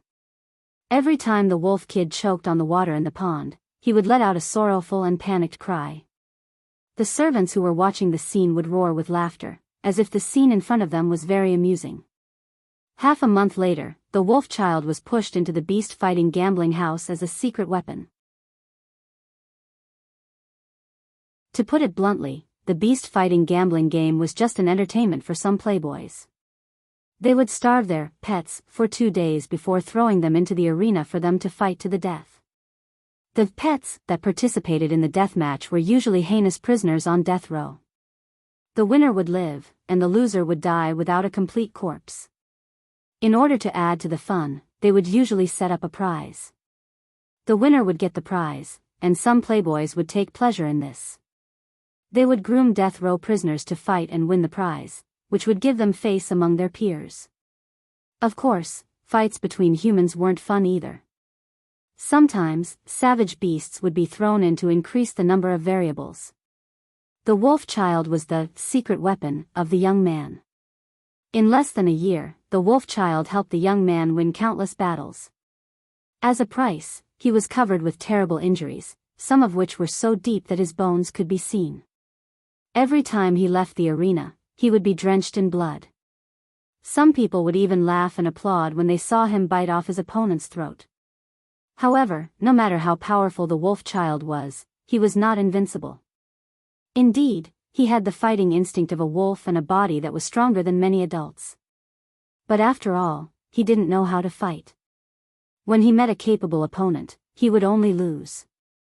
When he lay in a pool of blood, dying, his life seemed to be rapidly draining from his body. In a daze, his body was picked up from the ground, and the person seemed to be saying something. What a poor child. When the wolf child learned the human language, he learned that the person who saved him was called Fu Yang, a person who was taller, stronger, and more powerful than him. Every day, he was forced to learn the human language, learn the human handwriting, and practice martial arts at the same time. How could the wolf child be restrained? Naturally, he refused to be disciplined. As a result, he was taught a lesson. What, Fu Yang? Call me daddy. Fu Yang held a wooden stick in his hand and pinned the wolf child. His hands were held behind his back by the wooden stick, and he couldn't use any strength. The wolf child subconsciously growled like a beast, and the back of his head was hit hard. Speak human language. The wolf child, brute force and no brain. I can beat 5 of you with one hand. Fu Yang sneered. The wolf child was forced to kneel on the ground. He twisted and struggled for a long time, but still couldn't break free. He was so anxious that his head was full of sweat. Beg for mercy. Learn to beg for mercy, and I will let you go. The wolf child's eyes were burning with anger, and he said in an unpracticed official language, don't even think about it. Okay, you have a backbone. Then let's be like this. When you calm down and learn to think with your brain instead of relying on brute force with your limbs, we can have a good talk. Fu Yang didn't loosen his grip and said with a smile, let's see who gives in first. The two were in a stalemate from noon until the moon was high in the sky. The wolf child knelt until his knees were bruised.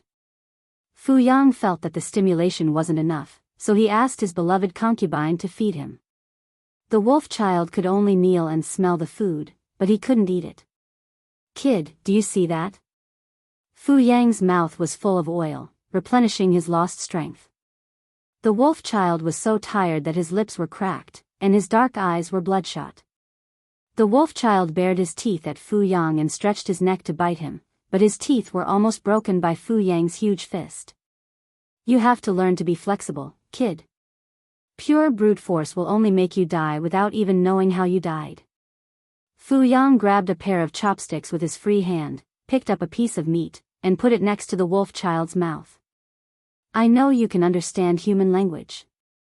If you understand, then eat. If you don't, then continue to starve. After a while, Fu Yang heard the wolf child spit out a mouthful of bloody saliva, threatening him fiercely. I will kill you sooner or later. Yo, you've learned to talk tough. You've improved a lot, but you're still a little green.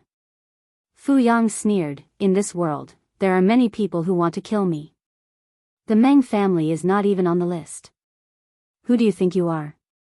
When I die of old age, you probably won't have the chance. Fu Yang took pity on the wolf child and accepted him as his godson. He even gave him a name. In the future, you will be called Wang, Fu Wang. The wolf child thought that Wang meant expectation. Many years later, he learned that the name Fu Yang gave him was derived from, I hope that he will come back. Fu Yang's way of education was quite simple and rough, which was just right to restrain wild and unruly people like Fu Wang. Why didn't he learn calligraphy and the art of war? Beat him until he was willing to learn. Why didn't he learn the elegant language? Beat him until he could speak fluently. Why didn't he call him father? Beat him until he could call him father sweetly. If you don't have the power to resist, you have to learn to be flexible. This is called strategic hibernation. It's not a disgrace to conserve energy and endure hardships. Fu Yang stroked his adopted son's head. Every time he beat his adopted son, he would instill such thoughts in him. If Fu Wang admitted defeat soon, he would be beaten again. You're a wolf, not a dog. Why are you wagging your tail? You can't lose the courage in your bones. You're embarrassing me. Fu Wang, I'm afraid it's going to be difficult. Under such an education model, it was impossible for Fu Wang not to be crooked. I count on my fingers. You're about 21 or 22 this year, right? Fu Wang rolled his eyes. How did he know how old he was? Come, son, let your uncle Da take you to a good place. You're an adult, you should learn some things. Uncle Da was the death row prisoner who had beaten Fu Wang to death. At that time, Fu Yang had saved Fu Wang by chance to save his old comrade who had become a death row prisoner. Fu Yang adopted Fu Wang and the latter became his only son. Uncle Da naturally became Fu Wang's martial arts master and one of his elders. Learn what? Fu Wang was traumatized by it. Fu Yang smiled slyly. You'll know when you get there. It's a good thing. In the end, Fu Wang was still dragged to the women's room and spent the night in a daze. Fu Wang was born to do this. At the age of 27 or 28, he became the most famous general under Fu Jing's command. Fu Yang was the spy that the royal family of Dongqing had placed in Sangzhou to monitor the Mengs. The conflict between him and the Mengs had escalated. During that time, Fu Wang clearly felt that the atmosphere in the military camp had become strange. Fu Yang, the old man, also became haggard and thin at a speed visible to the naked eye. You're dying. Fu Wang happened to hear the doctor's words. He grabbed the doctor like a chicken and confronted him in front of Fu Yang's sickbed. Fu Yang smiled weakly. I'm so old. I'm not allowed to die of old age. Fu Wang pursed his lips tightly and said nothing. Fu Yang was only 45 years old. He had always been strong and there was still a long way to go before he died of old age. A while ago, when the father and son were fighting, Fu Wang was suppressed by Fu Yang for a while with his rich experience. If Fu Wang didn't have the advantage of physical strength, he probably wouldn't have had the upper hand. How did he fall ill so easily? After Fu Yang finished speaking, his face suddenly darkened. If I die, remember not to mistreat your uncles. Otherwise, I'll crawl back to the netherworld and strangle you to death. Fu Wang's heart was filled with indescribable annoyance. Someone set you up. Who? The old bastards of the Mengs? Calm down. Fu Yang reprimanded with a displeased expression. What's with your reaction? Have your years of teaching been eaten by dogs? Fu Wang was so angry that he flung his sleeves and left. When he saw Fu Yang again, the latter was already in a dying state. Listen, Fu Yang used his last breath to say, it's not the Mengs. Don't look for the truth. In the middle of the night, Fu Yang passed away. Fu Wang was so angry that he smashed all the weapon racks in the drill ground. On the 7th day after Fu Yang's death, the Mengs, who had been at odds with Fu Yang for many years, sent someone to invite Fu Wang to be their henchman with a smile. Henchman? Do you think you're qualified? The Mengs envoy didn't mind. After all, Fu Wang's temper was well known in Sangzhou. Young general, don't you want to know how General Fu died? Fu Wang clenched his fists. He almost couldn't restrain himself from lifting the envoy and interrogating him. You, the Mengs envoy said, young general, only our family head can protect old General Fu's life's work. Please think about it carefully. A thought flashed through Fu Wang's mind as he thought of a possibility. The royal family? But how could it be possible? Fu Yang, this old man, was loyal and devoted to the imperial family. If Fu Wang had the slightest disrespect, he would have been beaten into a pig's head. How could the royal family deal with old Fu? The Mengs envoy smiled meaningfully, but Fu Wang's heart sank. Is the emperor suspecting my adoptive father? The Mengs envoy said, being with the emperor is like being with a tiger. The emperor's heart is unpredictable. This indirectly confirmed Fu Wang's speculation. Not long after, Fu Wang took the soldiers and confidants left by Fu Yang to join the Mengs, but they didn't listen to orders. In order to win him over, the Mengs used a lot of money, beauties, luxurious cars. The people of Zhangzhou only said that Fu Wang was an ingrate who turned to the enemy who killed Fu Yang after his adoptive father's death. Some of Fu Yang's old subordinates didn't understand. But Fu Wang did things his own way. The world was in chaos, and the Mengs took advantage of the situation to recruit soldiers and buy horses. The Mengs expanded, but they ignored Fu Wang, who was hiding in the dark. This guy turned the tables and took over the Mengs. He was then recruited by Prince Changshu, who was the most powerful at that time, and became the most valiant general. Prince Changshu knew that Fu Wang was a beauty, so he tried his best to find a woman for his beloved general. Fu Wang had a bad temper, and sometimes he would deliberately offend people. For example, he once said at a banquet that he liked Prince Changshu's beloved concubine. That beloved concubine was extremely beautiful, and it was said that her appearance was similar to Wang Huiyun, one of the two beauties of the Wangs. Prince Changshu used to be this talented woman's admirer, but unfortunately, the goddess married Xia Qian, a boorish man. Because of this past, Prince Changshu doted on this beloved concubine, even though she was born in a brothel. Hearing Fu Wang asking for her, Prince Changshu hesitated. Was his beloved general more important or his beloved concubine? Needless to say, his beloved general was more important. He felt uncomfortable, but he still generously pushed his beloved concubine, who was pouring wine for him, to Fu Wang's side. Being pushed by him, the wine pot in his hand fell to the ground, and the wine spilled all over the floor. The woman's expression changed slightly, but she still bowed meekly and came to Fu Wang's side to serve him. After the banquet ended, Fu Wang sat in the carriage with his eyes closed. His legs stretched out and occupied almost the entire space in the carriage. The woman could only shrink in a corner and lower her head. After a long time, Fu Wang loosened his collar and let go of the smell of alcohol. It doesn't feel good to be sent here and there, does it? The woman said in a low voice, "This is my life. There's no such thing as feeling good or uncomfortable." Fu Wang sneered, "You're very beautiful. If you serve me well, I won't give you away." The woman lowered her head. The carriage was dark, so he couldn't see her expression clearly. "I'll listen to you, General." When that pair of soft hands touched his chest, Fu Wang smiled and pulled the woman into his arms. Prince Changshu also had a short life. When he was about to die, Fu Wang brought his men to seek refuge with Su Fei. Su Fei was forced to his death by Su Bei, and Fu Wang sought refuge with Su Bei.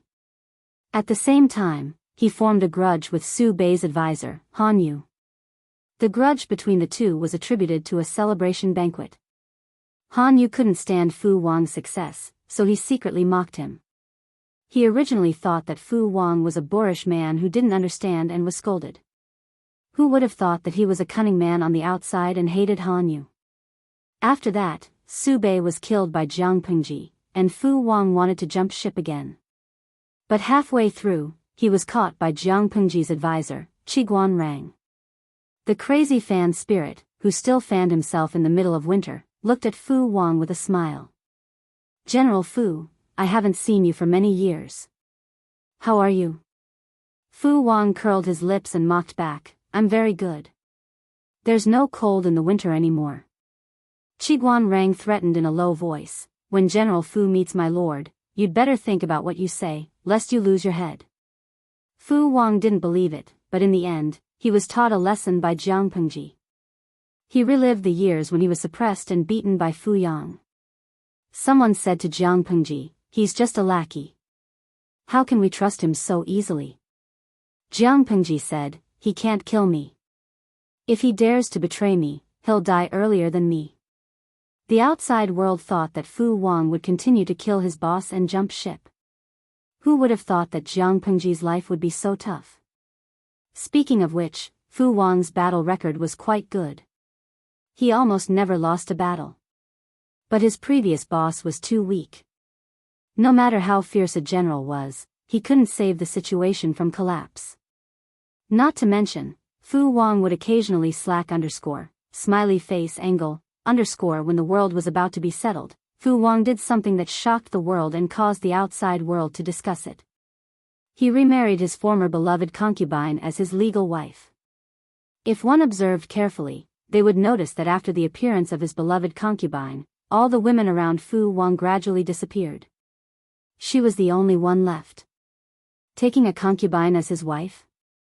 Ridiculous. Han Yu threw the invitation card away as soon as he saw it. He gave a small gift and did not show up himself. Do I need to discuss with them who I want to marry and sleep with? Too much nonsense. Instead of doing proper things, all they do is stare at people's backyard and 3 inches below their navels. Fu Wang cursed. Other than his lord, Jiang Pengji, and his beloved wife, he would not listen to anyone else. His wife sighed. My previous experience was indeed criticized by others, Fu Wang said, but what does this have to do with them? Did they sleep with me? He slept with his own woman, but he didn't do anything shameful in broad daylight. What was an outsider talking about? His wife forced a smile. In fact, she had wondered why Fu Wang was so in love with her. Once, he even made her drink a dozen jars of wine to get information out of her. The answer was, beautiful. Fu Wang replied drunkenly. Beautiful. Look at this face, look at these hands, look at these feet, I like everything. When his wife heard the answer, she felt much more at ease. She was grateful to Fu Wang for having a shelter in this chaotic world. She was not like a rootless duckweed drifting everywhere. Genius 1 second remember site address. Mobile version, M.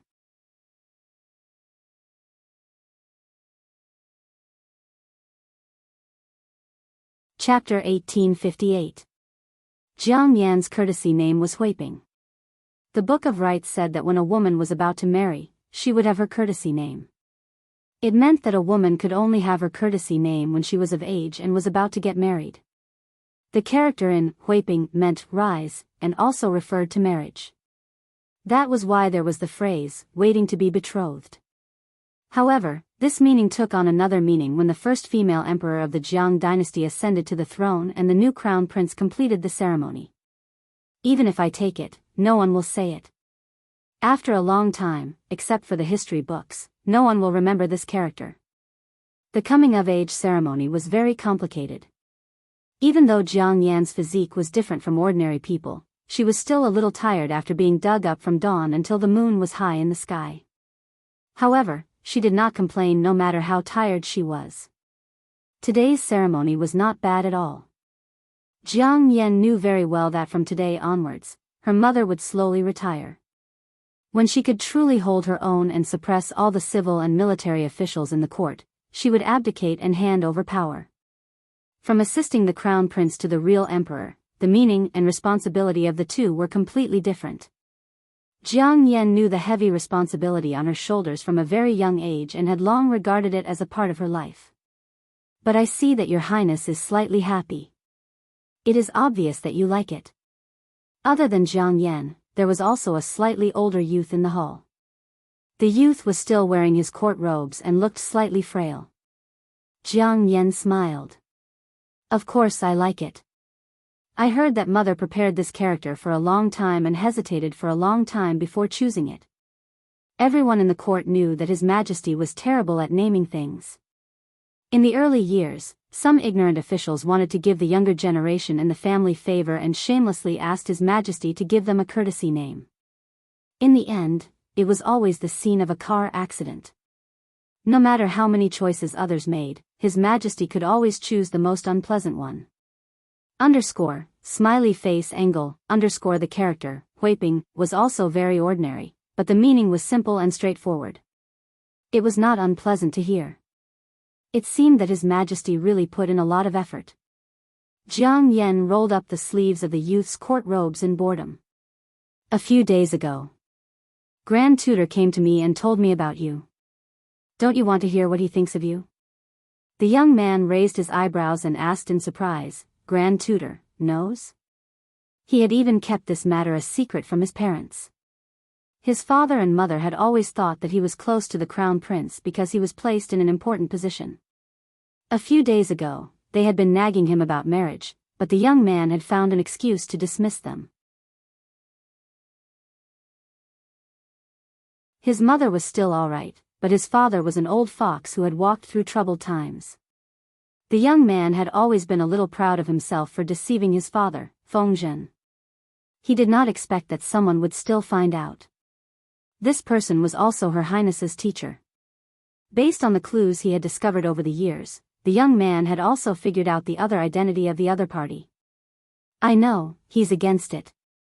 My words at that time were a little harsh. I'm afraid I've hurt his feelings, the youth said. Worry leads to confusion. Grand Tutor, this is also the prince in your heart. Jiang Yan said indifferently, indeed. However, Grand Tutor is right. Feng Yu, are you really willing? As he asked, the conversation he had with Grand Tutor Wei Ci surfaced in his mind. Your Highness, do you know what the outcome will be if you choose Feng Yu? With Feng Yu's looks, he will definitely be an important official in the court in the future. How could he be willing? He was young and frivolous, making a promise without permission. What if he goes back on his word in the future? Grand Tutor, you're thinking too much. I'm the future ruler of the world. How can I be restrained by a man? It's enough that both parties are in love with each other. What else does Feng Yu want? One day, if he really has a change of heart, I'll secretly grant him a death sentence. The secrets of the royal family and the dignity of the emperor cannot be tarnished. Only the dead can keep their mouths shut. I can let him rise rapidly, but I can also consign him to eternal damnation. Life and death, honor and disgrace are in my hands. If he wants to rebel, it's up to me. Jiang Yan was conceited, but on some matters, she was calmer than her mother. Wei Ci was stunned for a moment, then asked, is he willing? Jiang Yan asked doubtfully, why not? Behind the scenes, he's the man of the emperor. In front of others, he's the second son of the Feng family. He's an important official who holds great power in the court and is deeply favored by the emperor. There are gains and losses. To get all this, he has to give up some things. For example, the inheritance of the clan, a normal marriage.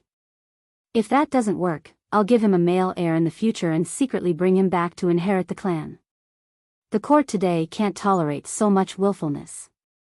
If her mother, Jiang Pengji, did not give Wei Ci a proper name because of the situation, then Jiang Yan had never thought of giving Feng Yu a proper name. If it wasn't Feng Yu, it could be someone else. It wasn't like she had to be alone. She and Feng Yu were in love. Rather than saying that they liked each other, it would be better to say that Feng Yu was the man of the same age that she was most familiar with. They didn't hate each other. They were familiar with each other. She also had the confidence to control everything about Feng Yu without going overboard. For Jiang Yan, who only cared about politics, Feng Yu was the most effortless and worry-free choice. The country, the court, and the people were what she should be concerned about. A man was just a necessary condition for her to give birth to an heir. If Feng Yu hadn't taken the initiative to expose this layer of window paper, Jiang Yan also planned to get someone to find a suitable target in private. If she chose to do so, she would most likely kill him after using him. Jiang Yan needed a seed that could make her pregnant and give birth to a high-quality heir, not a man who would take care of the backyard for her. She didn't need any hidden dangers. However, Feng Yu was the son of an important minister in the court, Feng Zhen. He was also one of the heavenly sons. Since she could not kill him after using him, she could only keep him for future use. Feng Yu also agreed. Jiang Yan said, he took the initiative to mention it to me. I feel that this person is very tactful. He was my study companion since I was young. It's good to know him well and use him. Anyway, I have to have an heir. Why not find someone who is pleasing to the eye, tactful, and can help? At least, I don't need to get to know him. Wei Ci sighed.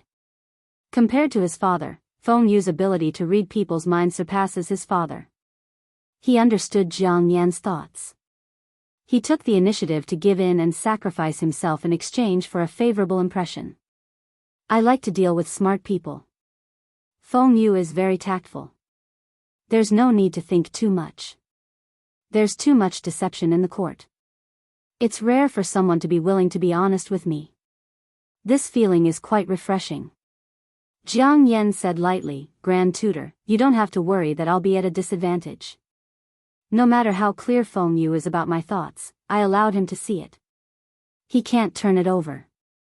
Faced with Jiang Yan's question, the youth Feng Yu smiled and held her hand to touch his face. To be by Her Highness's side has been my obsession in this life. Now that it has finally come true, why should I regret it? He was educated to give everything for the person in front of him. Feng Yu did the same. But he also had his own selfish motives.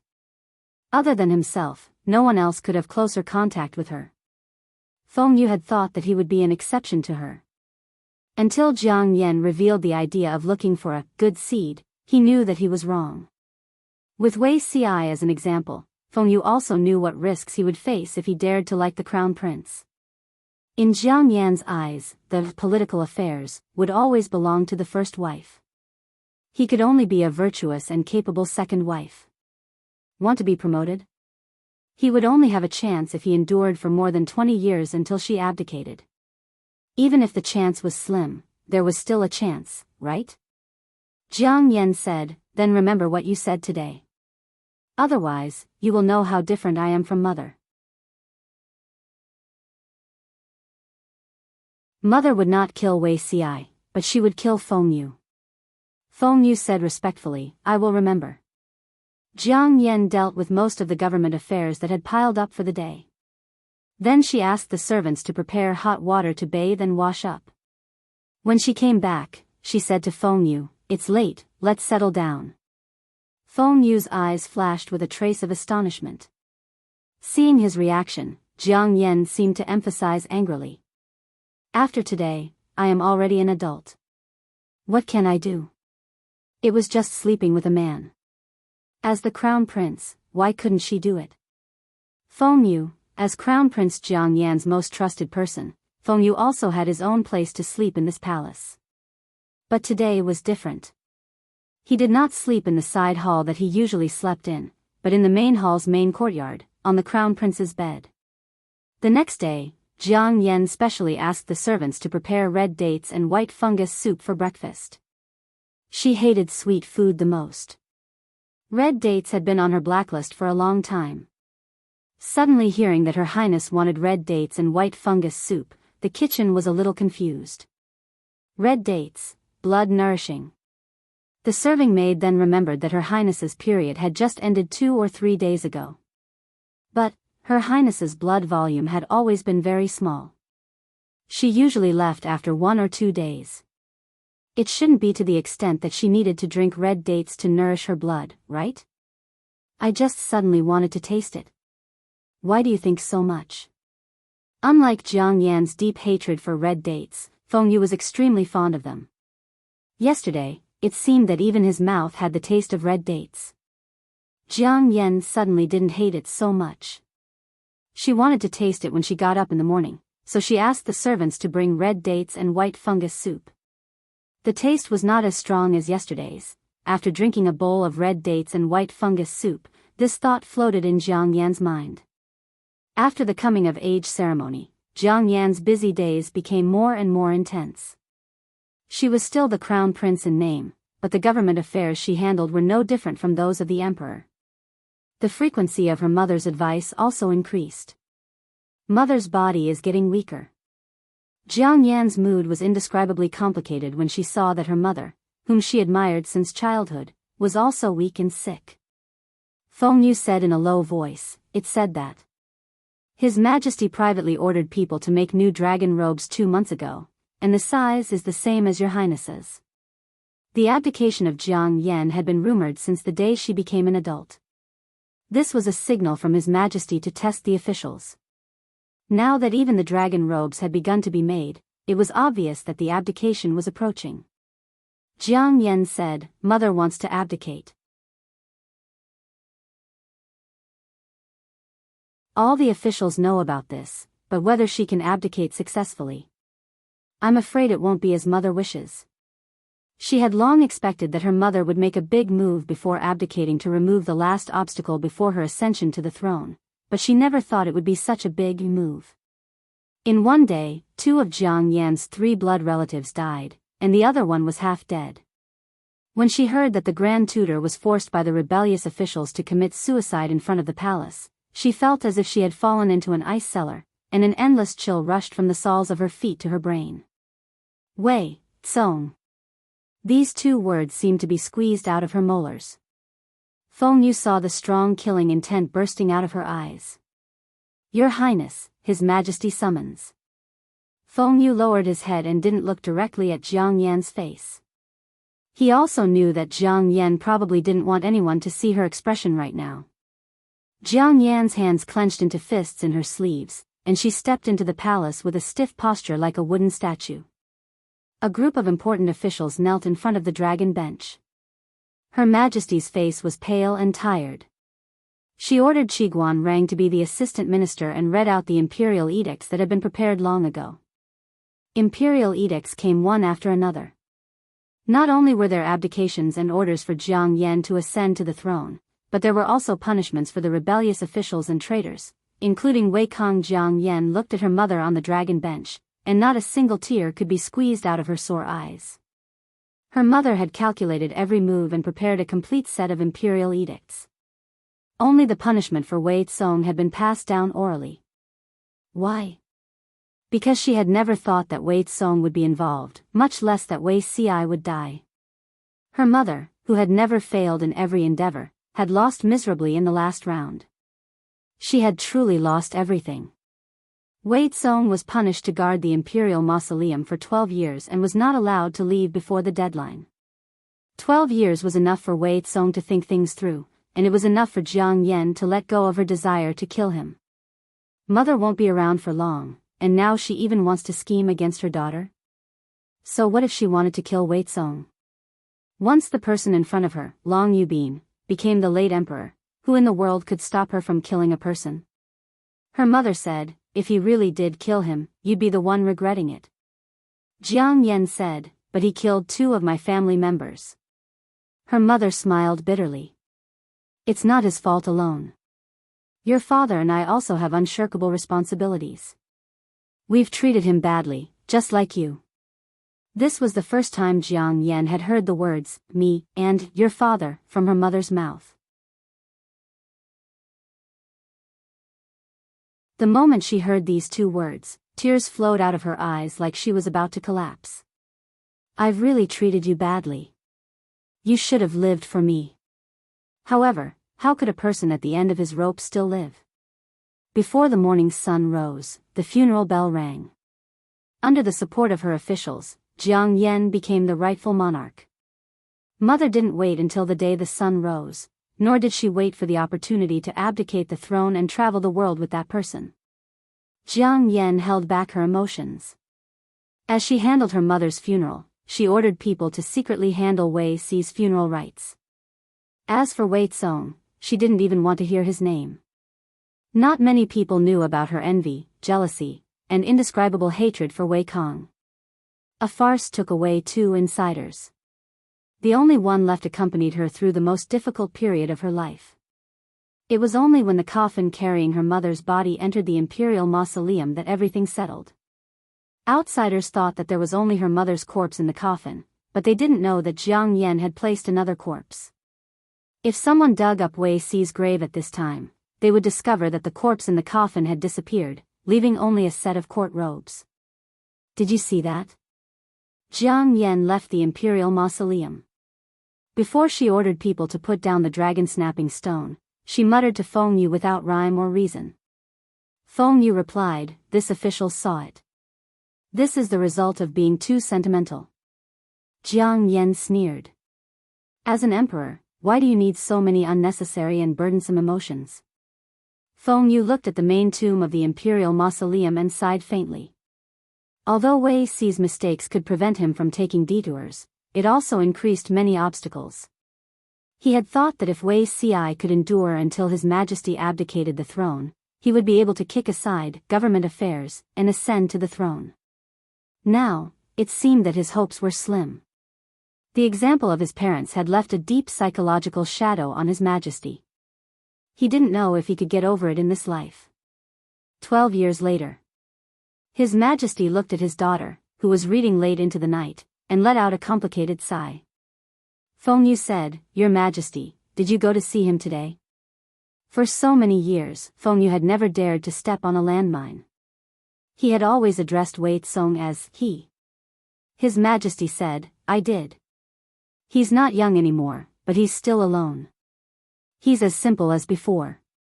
He hasn't made any progress after so many years." Feng Yu was startled when he heard that. He was very familiar with Her Majesty, so he knew that her tone when she mentioned Wei Tsong was completely different from before. "I forbade him from stepping foot into the capital for the rest of his life, but I will give him a chance if his son is promising on account of his old friendship with the Grand Tutor." Feng Yu listened without saying a word. Her Majesty continued, "I quarreled with him. It was the only time in my life. I felt much better after saying what I wanted to say." She was jealous of her younger brother, but because of her status as the heir apparent, she had to learn to restrain her true emotions. After so many years, when she saw her blood relative again, she found her former jealousy somewhat laughable. Because, while she was jealous, envious, and loathed her younger brother, she also deeply loved him.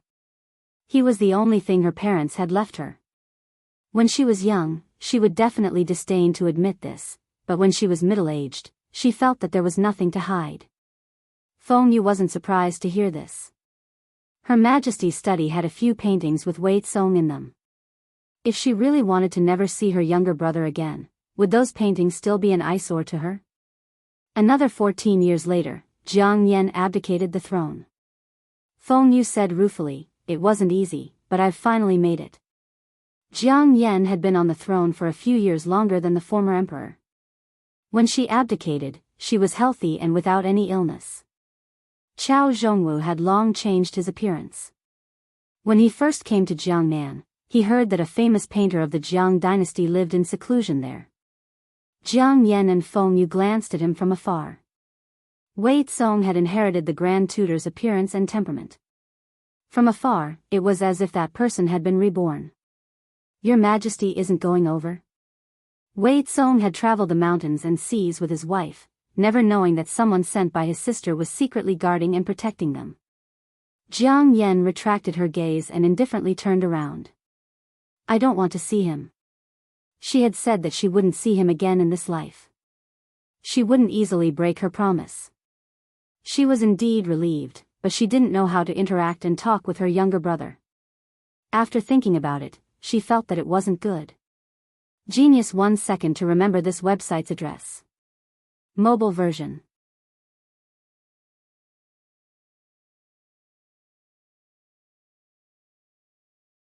Chapter 1859. The imperial censors of the Jiang dynasty were a very strange group. From the emperor to the officials and even the commoners, there was almost nothing they did not dare to offend. They dared to offend the Grand Secretary of the Jiang dynasty and the Grand Marshal who controlled millions of troops. They offended the heavens, the earth, and the air. If they were really provoked, they would even dare to remonstrate to death. They were probably the least afraid of death in the Jiang dynasty and could even take pride in remonstrating to death. However, the politics were clear and the emperor did not give them a chance. Because they were born in the year of the crab, they were the typical type of people who walked sideways, so they were not very popular. However, there was a saying that even a homebody had 3 friends. These imperial censors naturally had their own friends and social circle. A certain imperial censor was squatting at home writing a memorial to the throne.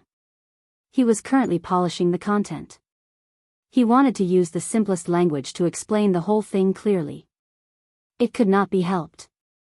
It was not easy to be an imperial censor these days. A while ago, the picky emperor criticized them for wasting words. Not only the imperial censor, but the memorials and secret memorials of other local officials were also criticized by the emperor and publicly sentenced. That local official probably wanted to show his existence to the emperor and sent 2 or 3 memorials to pay respects in a month. January, how are you, Your Majesty? It is snowing here. Today, I ate 3 more bowls of rice for the auspicious snow and a good harvest. You should eat more too. February, how are you, Your Majesty? In a few days, it will be Your Majesty's birthday. Your subject will kowtow in the direction of the capital, wishing Your Majesty a long life and a happy birthday every year. March, how are you, Your Majesty? The flowers here are blooming. I found one while walking today and broke it to send it to you. April, how are you, Your Majesty? Spring plowing is over and summer planting is about to begin. I am working hard for the people today. October, how are you, Your Majesty? Today, I saw a good harvest and ate 2 more bowls of rice. The rice is very fragrant. Do you want to mail 2 caddies to you? November, how are you, Your Majesty? Are you there? After summarizing the performance this year, I found that the lives of the people in the county have improved a lot. December, how are you, Your Majesty? The new year is coming. How are you, Your Majesty?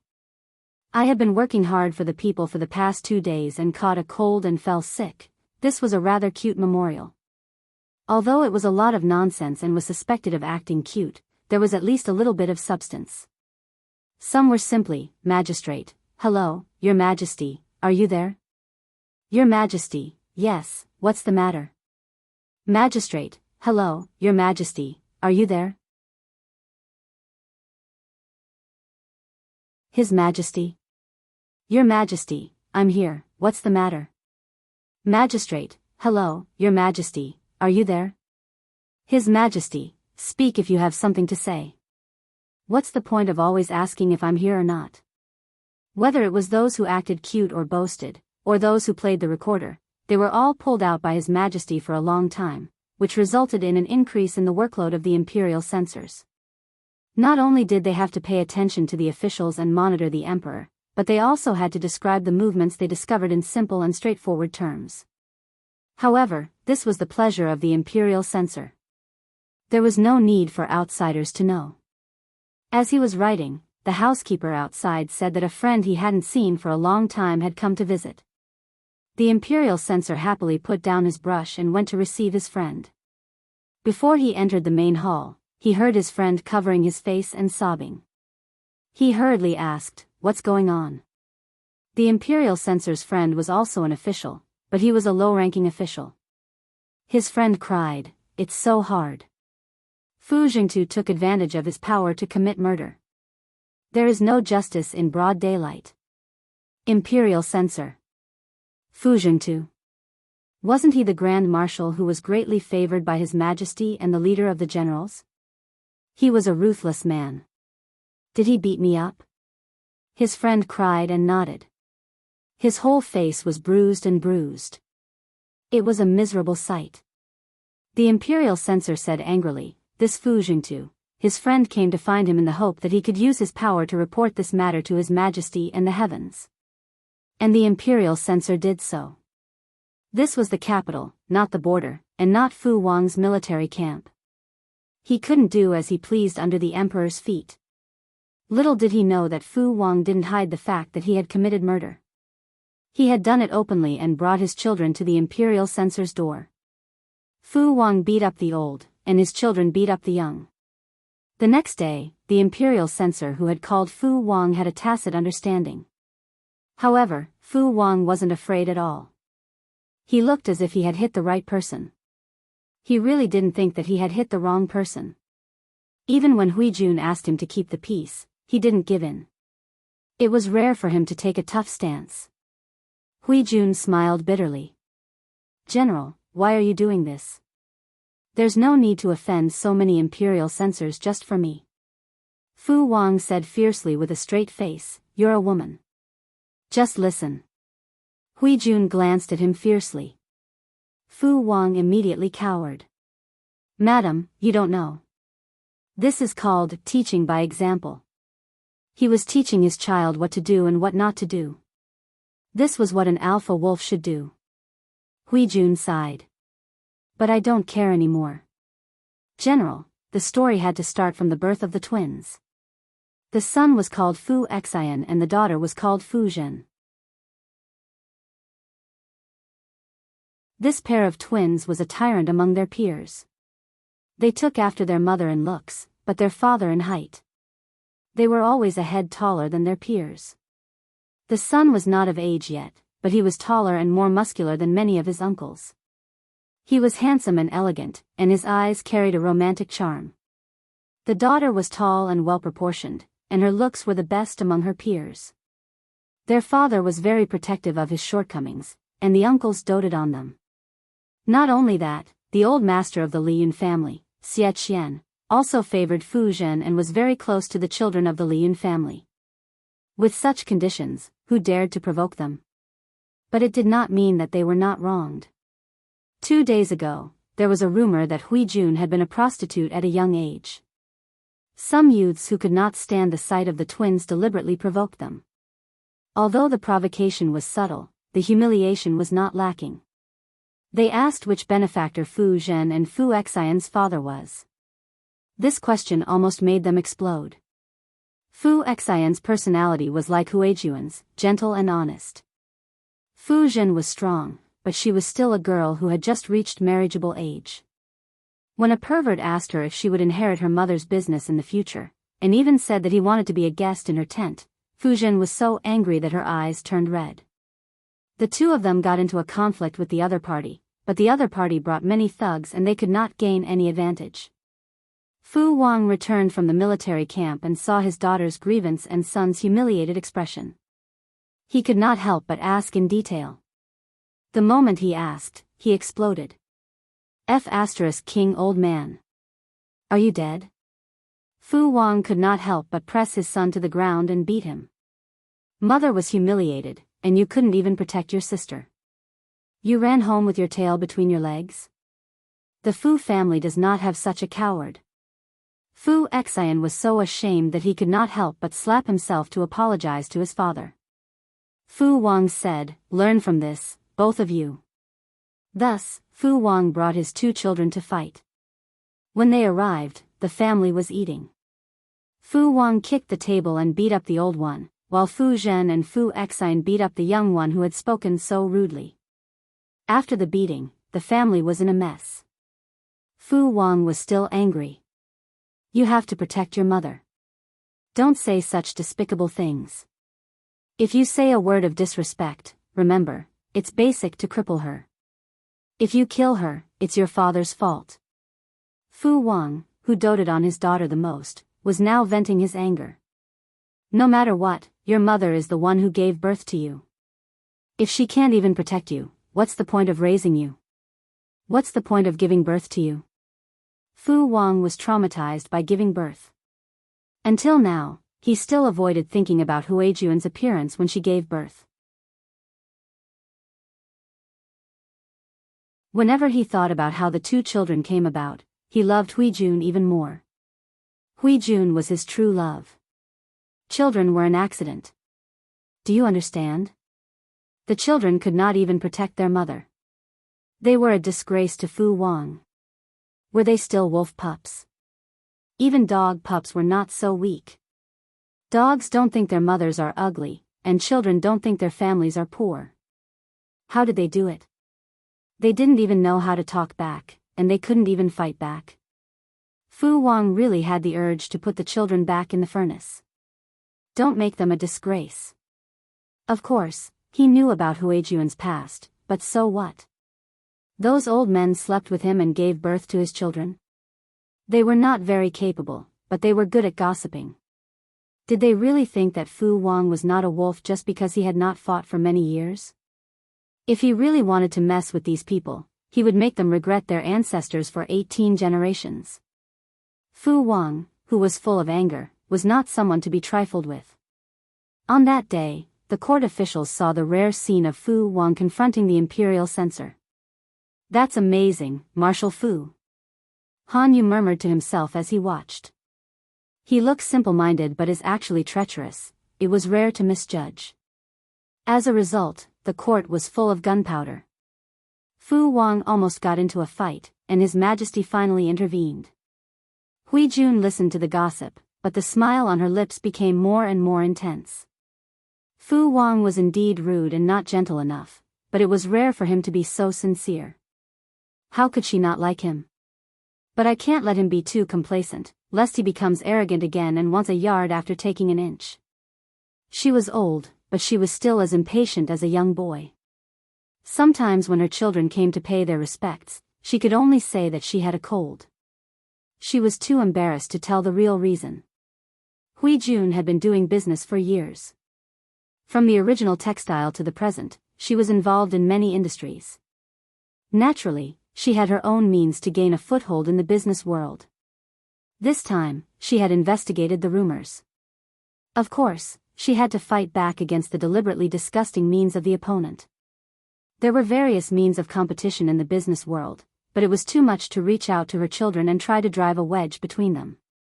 She couldn't help but squint, and her beautiful eyes were flashing with cold killing intent. Fu Wang was reprimanded by His Majesty and went home. Hui Jun had just returned. I just went to the Feng mansion to talk to Feng Huizhang about something.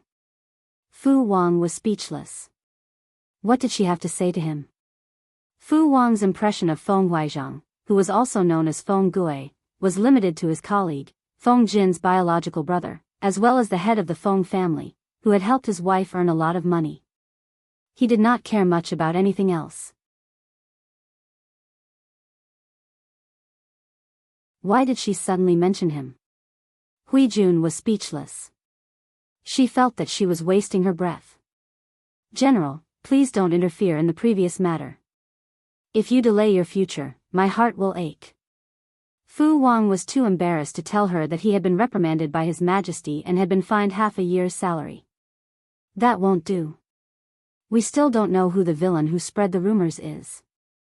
Fu Wang hugged her waist and sighed inwardly at how good it felt. Everything was good. Hui Jun said, I have my ways. That kind of evil person, there will be evil people to deal with.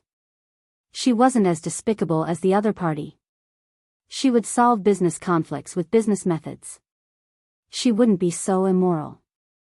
Even when a beauty didn't smile, she was so beautiful that it made one's mouth dry. Once she smiled, it was even more difficult to control. Seeing that the sky was almost dark, she carried Hui Jun into the house. Madam, it's a break tomorrow. He had been punished by His Majesty to reflect on his mistakes in seclusion for 7 days. Hui Jun could only roll her eyes. She put her fair feet on his waist and reminded him, we still have business to discuss tomorrow. Fu Wang replied casually, all right, I know what I'm doing. Madam, don't worry. Hui Jun watched as he lifted her skirt and curled her lips in her heart. This fellow still didn't know what propriety was even after so many years. Fu Wang had long been mesmerized by that pair of long, straight legs. That face, those fair hands, those long legs, he could like them for a lifetime. Fu Wang expressed his passion and preferences without reservation. Normal people would have just finished their meals and were busy working overtime. For example, Feng Gui was a typical example. The Feng family had changed their ways over the years. While upholding the family's integrity, they also developed other avenues. Regardless of whether it was the direct line of descent or the side branches, their lives were improving at a speed visible to the naked eye.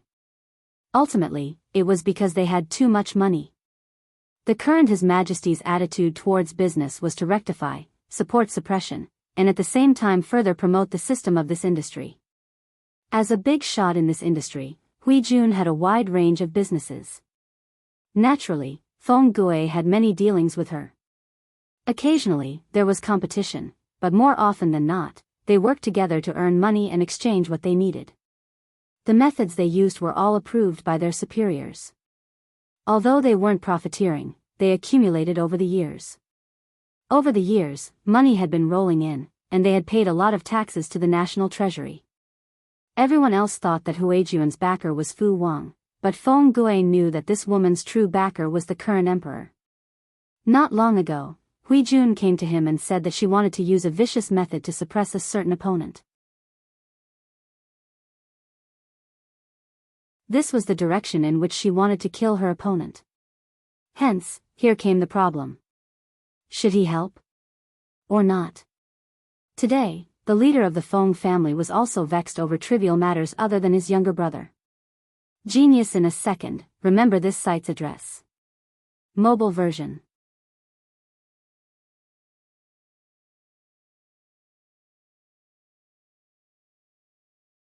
Chapter 1860. The Great Empress's Guide to Live Streaming. Please wait a moment. After the content has been updated, please refresh the page to receive the latest update.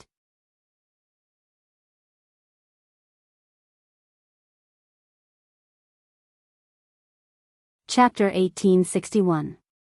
100 years of life was like a long dream. The past flashed past her eyes quickly. Jiang Pengji sighed with satisfaction. She held his hand and walked to the finish line. The finish line? She felt her body being sucked in by a force of gravity. After a moment of dizziness, a viscous liquid surged toward her from all directions. Jiang Pengji opened her eyes subconsciously. What entered her eyes was a light pink liquid. She could not help but move her hands and feet. She was floating in the pink liquid, and the pink liquid was poured into the transparent nutrition cabin. The material of the cabin was completely transparent. The white light in the room shone on her face through the liquid. There was not a trace of warmth. Jiang Pengji was speechless. She controlled her right hand and stretched it in front of her eyes. Her fingers fiddled with the pink liquid. Her skin felt very sensitive. Jiang Pengji not only saw her fingers, but also her long red hair that was floating in all directions. She turned her eyes and found dozens of strange antennae connected to her skin.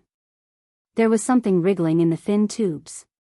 Probably because she had stayed in ancient times for too long, when she lifted her feet and saw her bare legs, the first thought that came to her mind was that some bastard had taken off her clothes. Jiang Pengji turned around in the liquid. Her toes moved slightly, and her whole body swam forward.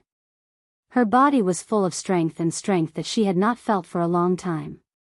Every inch of muscle and every cell was young and energetic.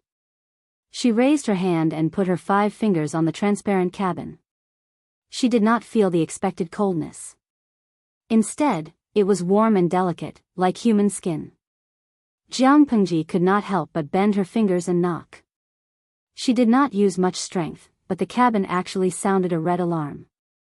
Jiang Pengji was speechless. She looked at the red light in the room, which was squeaking, in surprise, until a transparent screen appeared in front of her. You just woke up and you are so energetic. It seems that you have recovered well. An unfamiliar red-haired man appeared on the screen. He had a high nose and deep eyes. His eyes were crimson, and he looked very exotic. Jiang Pengji blinked her eyes and opened her mouth to form 2 words. Sky brain? The man laughed. It seems that you have not completely forgotten your identity. I thought that you would need some time to recuperate after going through a long time travel. You can still recognize people, which means that you have maintained your state well. It is not a big problem. Jiang Pengji looked at the man without saying anything. At this moment, the door of the laboratory opened automatically, and a few men and women in white coats walked in. One of them pressed the switch on the cabin. The antennae that were originally connected to Jiang Pengji's skin shrunk. Jiang Pengji did not feel any change. In the next second, the pink liquid in the cabin trembled slightly, and the liquid level slowly dropped. As the liquid descended and disappeared, Jiang Pengji, who was floating in the liquid, changed from floating to standing. With a ding, the cabin door opened. Jiang Pengji coughed and wiped the liquid off her face. I say. To these people, Jiang Pengji had only slept for a few months or a year or two, but Jiang Pengji's soul had truly experienced more than 100 years. She had not spoken the galactic language for more than 100 years, so her accent sounded a little awkward. She said, "Can you give me a piece of clothing?" Although the elite researchers in front of her had no interest in the human body, she did not have the habit of running naked. Your Excellency, I am truly sorry. This was our oversight. A girl wearing round glasses came forward with a smile and handed her a large coat. It's okay. I'm just not used to it. Jiang Pengji waved her hand and walked out of the cabin with her bare feet. She wrapped the coat tightly around herself. She had just woken up and was still a little confused. She needed time to distance herself from her memory and figure out the whole story. Is there anything to eat? I'm hungry. She did not feel hungry, but she wanted to eat now. In fact, during the days she stayed in the cabin, her body's muscles maintained vigorous activity, and the nutrient solution did not end. Logically speaking, she did not need to eat, but since Your Excellency said she wanted to eat, they could only try their best to satisfy her. But, when Jiang Pengji saw the 2 nutrient solutions that were handed over, she was silent. Jiang Pengji was speechless. Was she that miserable? She was a great hero of the Federation, after all. It was too much to only give her 2 nutrient solutions as consolation. All right, how many years had it been since she had taken a nutrient solution? It was like reliving the past. Jiang Pengji took it with a smile. She ate one and almost vomited. Was the commander of the Federation army not even worthy of a fruit-flavored nutrient solution? He actually gave her one that tasted like plasticine. She took a shower and changed into a new set of clothes. Someone pushed the equipment over to examine her. The most important items were genetic and mental tests. Data such as 3-dimensional height could be estimated by sight, but things such as genetic sequence codes and mental data tests were confidential. Of course, the personnel in front of her were all members of the Federation's top-secret research institute. One of them was even the director. With their authority, they could apply to look at Jiang Pengji's physical data. The fluctuations in her mental domain were more than 100 times stronger than before, and the genetic sequence codes had undergone earth-shattering changes. To be precise, it was atavism, inheriting the mysterious power of the ancient ancestors. Her comprehensive genetic data was almost the strongest at the moment. You're in good condition. You can leave after basic rehabilitation training and return to normal work. Jiang Pengji said, I would like to request to speak to the marshal. Why? She wanted a reward. She, Jiang Pengji, never suffered losses. It was not too much for her to ask for a personal reward after helping the Federation overcome a huge crisis and avoid destruction, right? It was indeed not too much. The marshal was not at all surprised by Jiang Pengji's communication request. Before Jiang Pengji applied for communication, the current Sky Brain was talking to him. The Federation could agree to any conditions Jiang Pengji raised at their discretion. Any conditions? The marshal was a white-haired old man who looked like he was in his 70s or 80s. In fact, according to the current technological means of the Federation, it was not difficult to maintain a person's appearance in the prime of his life. Jiang Pengji had seen images of the marshal when he was young. His appearance was okay. It was just that the military believed that an older person would have a more comforting aura. The marshal's appearance was a huge sacrifice. The old fox smiled amiably. Agree to it at your discretion. Agree to it at his discretion meant that he could ask for any reasonable conditions, and he should not ask for unreasonable conditions. Jiang Pengji smiled and said, the Federation needs my luck, right? The marshal said, luck is very mysterious. Even though others think it's very mysterious, in fact, it's an intangible force that really exists and controls a civilization. The Federation really needs it now. This is also the reason why you were chosen to carry out the mission back then. Jiang Pengji was born to be an emperor and had an exuberant purple aura. Her spiritual domain was different from everyone else's. Jiang Pengji said, so. Your Excellency, my request is not to agree to it at my discretion. It must be agreed to. The marshal was not annoyed. He had experienced Jiang Pengji's temper in countless meetings. She was definitely a warmonger. Tell me. Jiang Pengji said, I want Wei Ci. The marshal smiled and squinted his eyes. Who is Wei Ci? You're tuning into the Biyao's Wuxia Chronicles YouTube channel. Don't forget to subscribe and join us on this journey to catch the most captivating stories.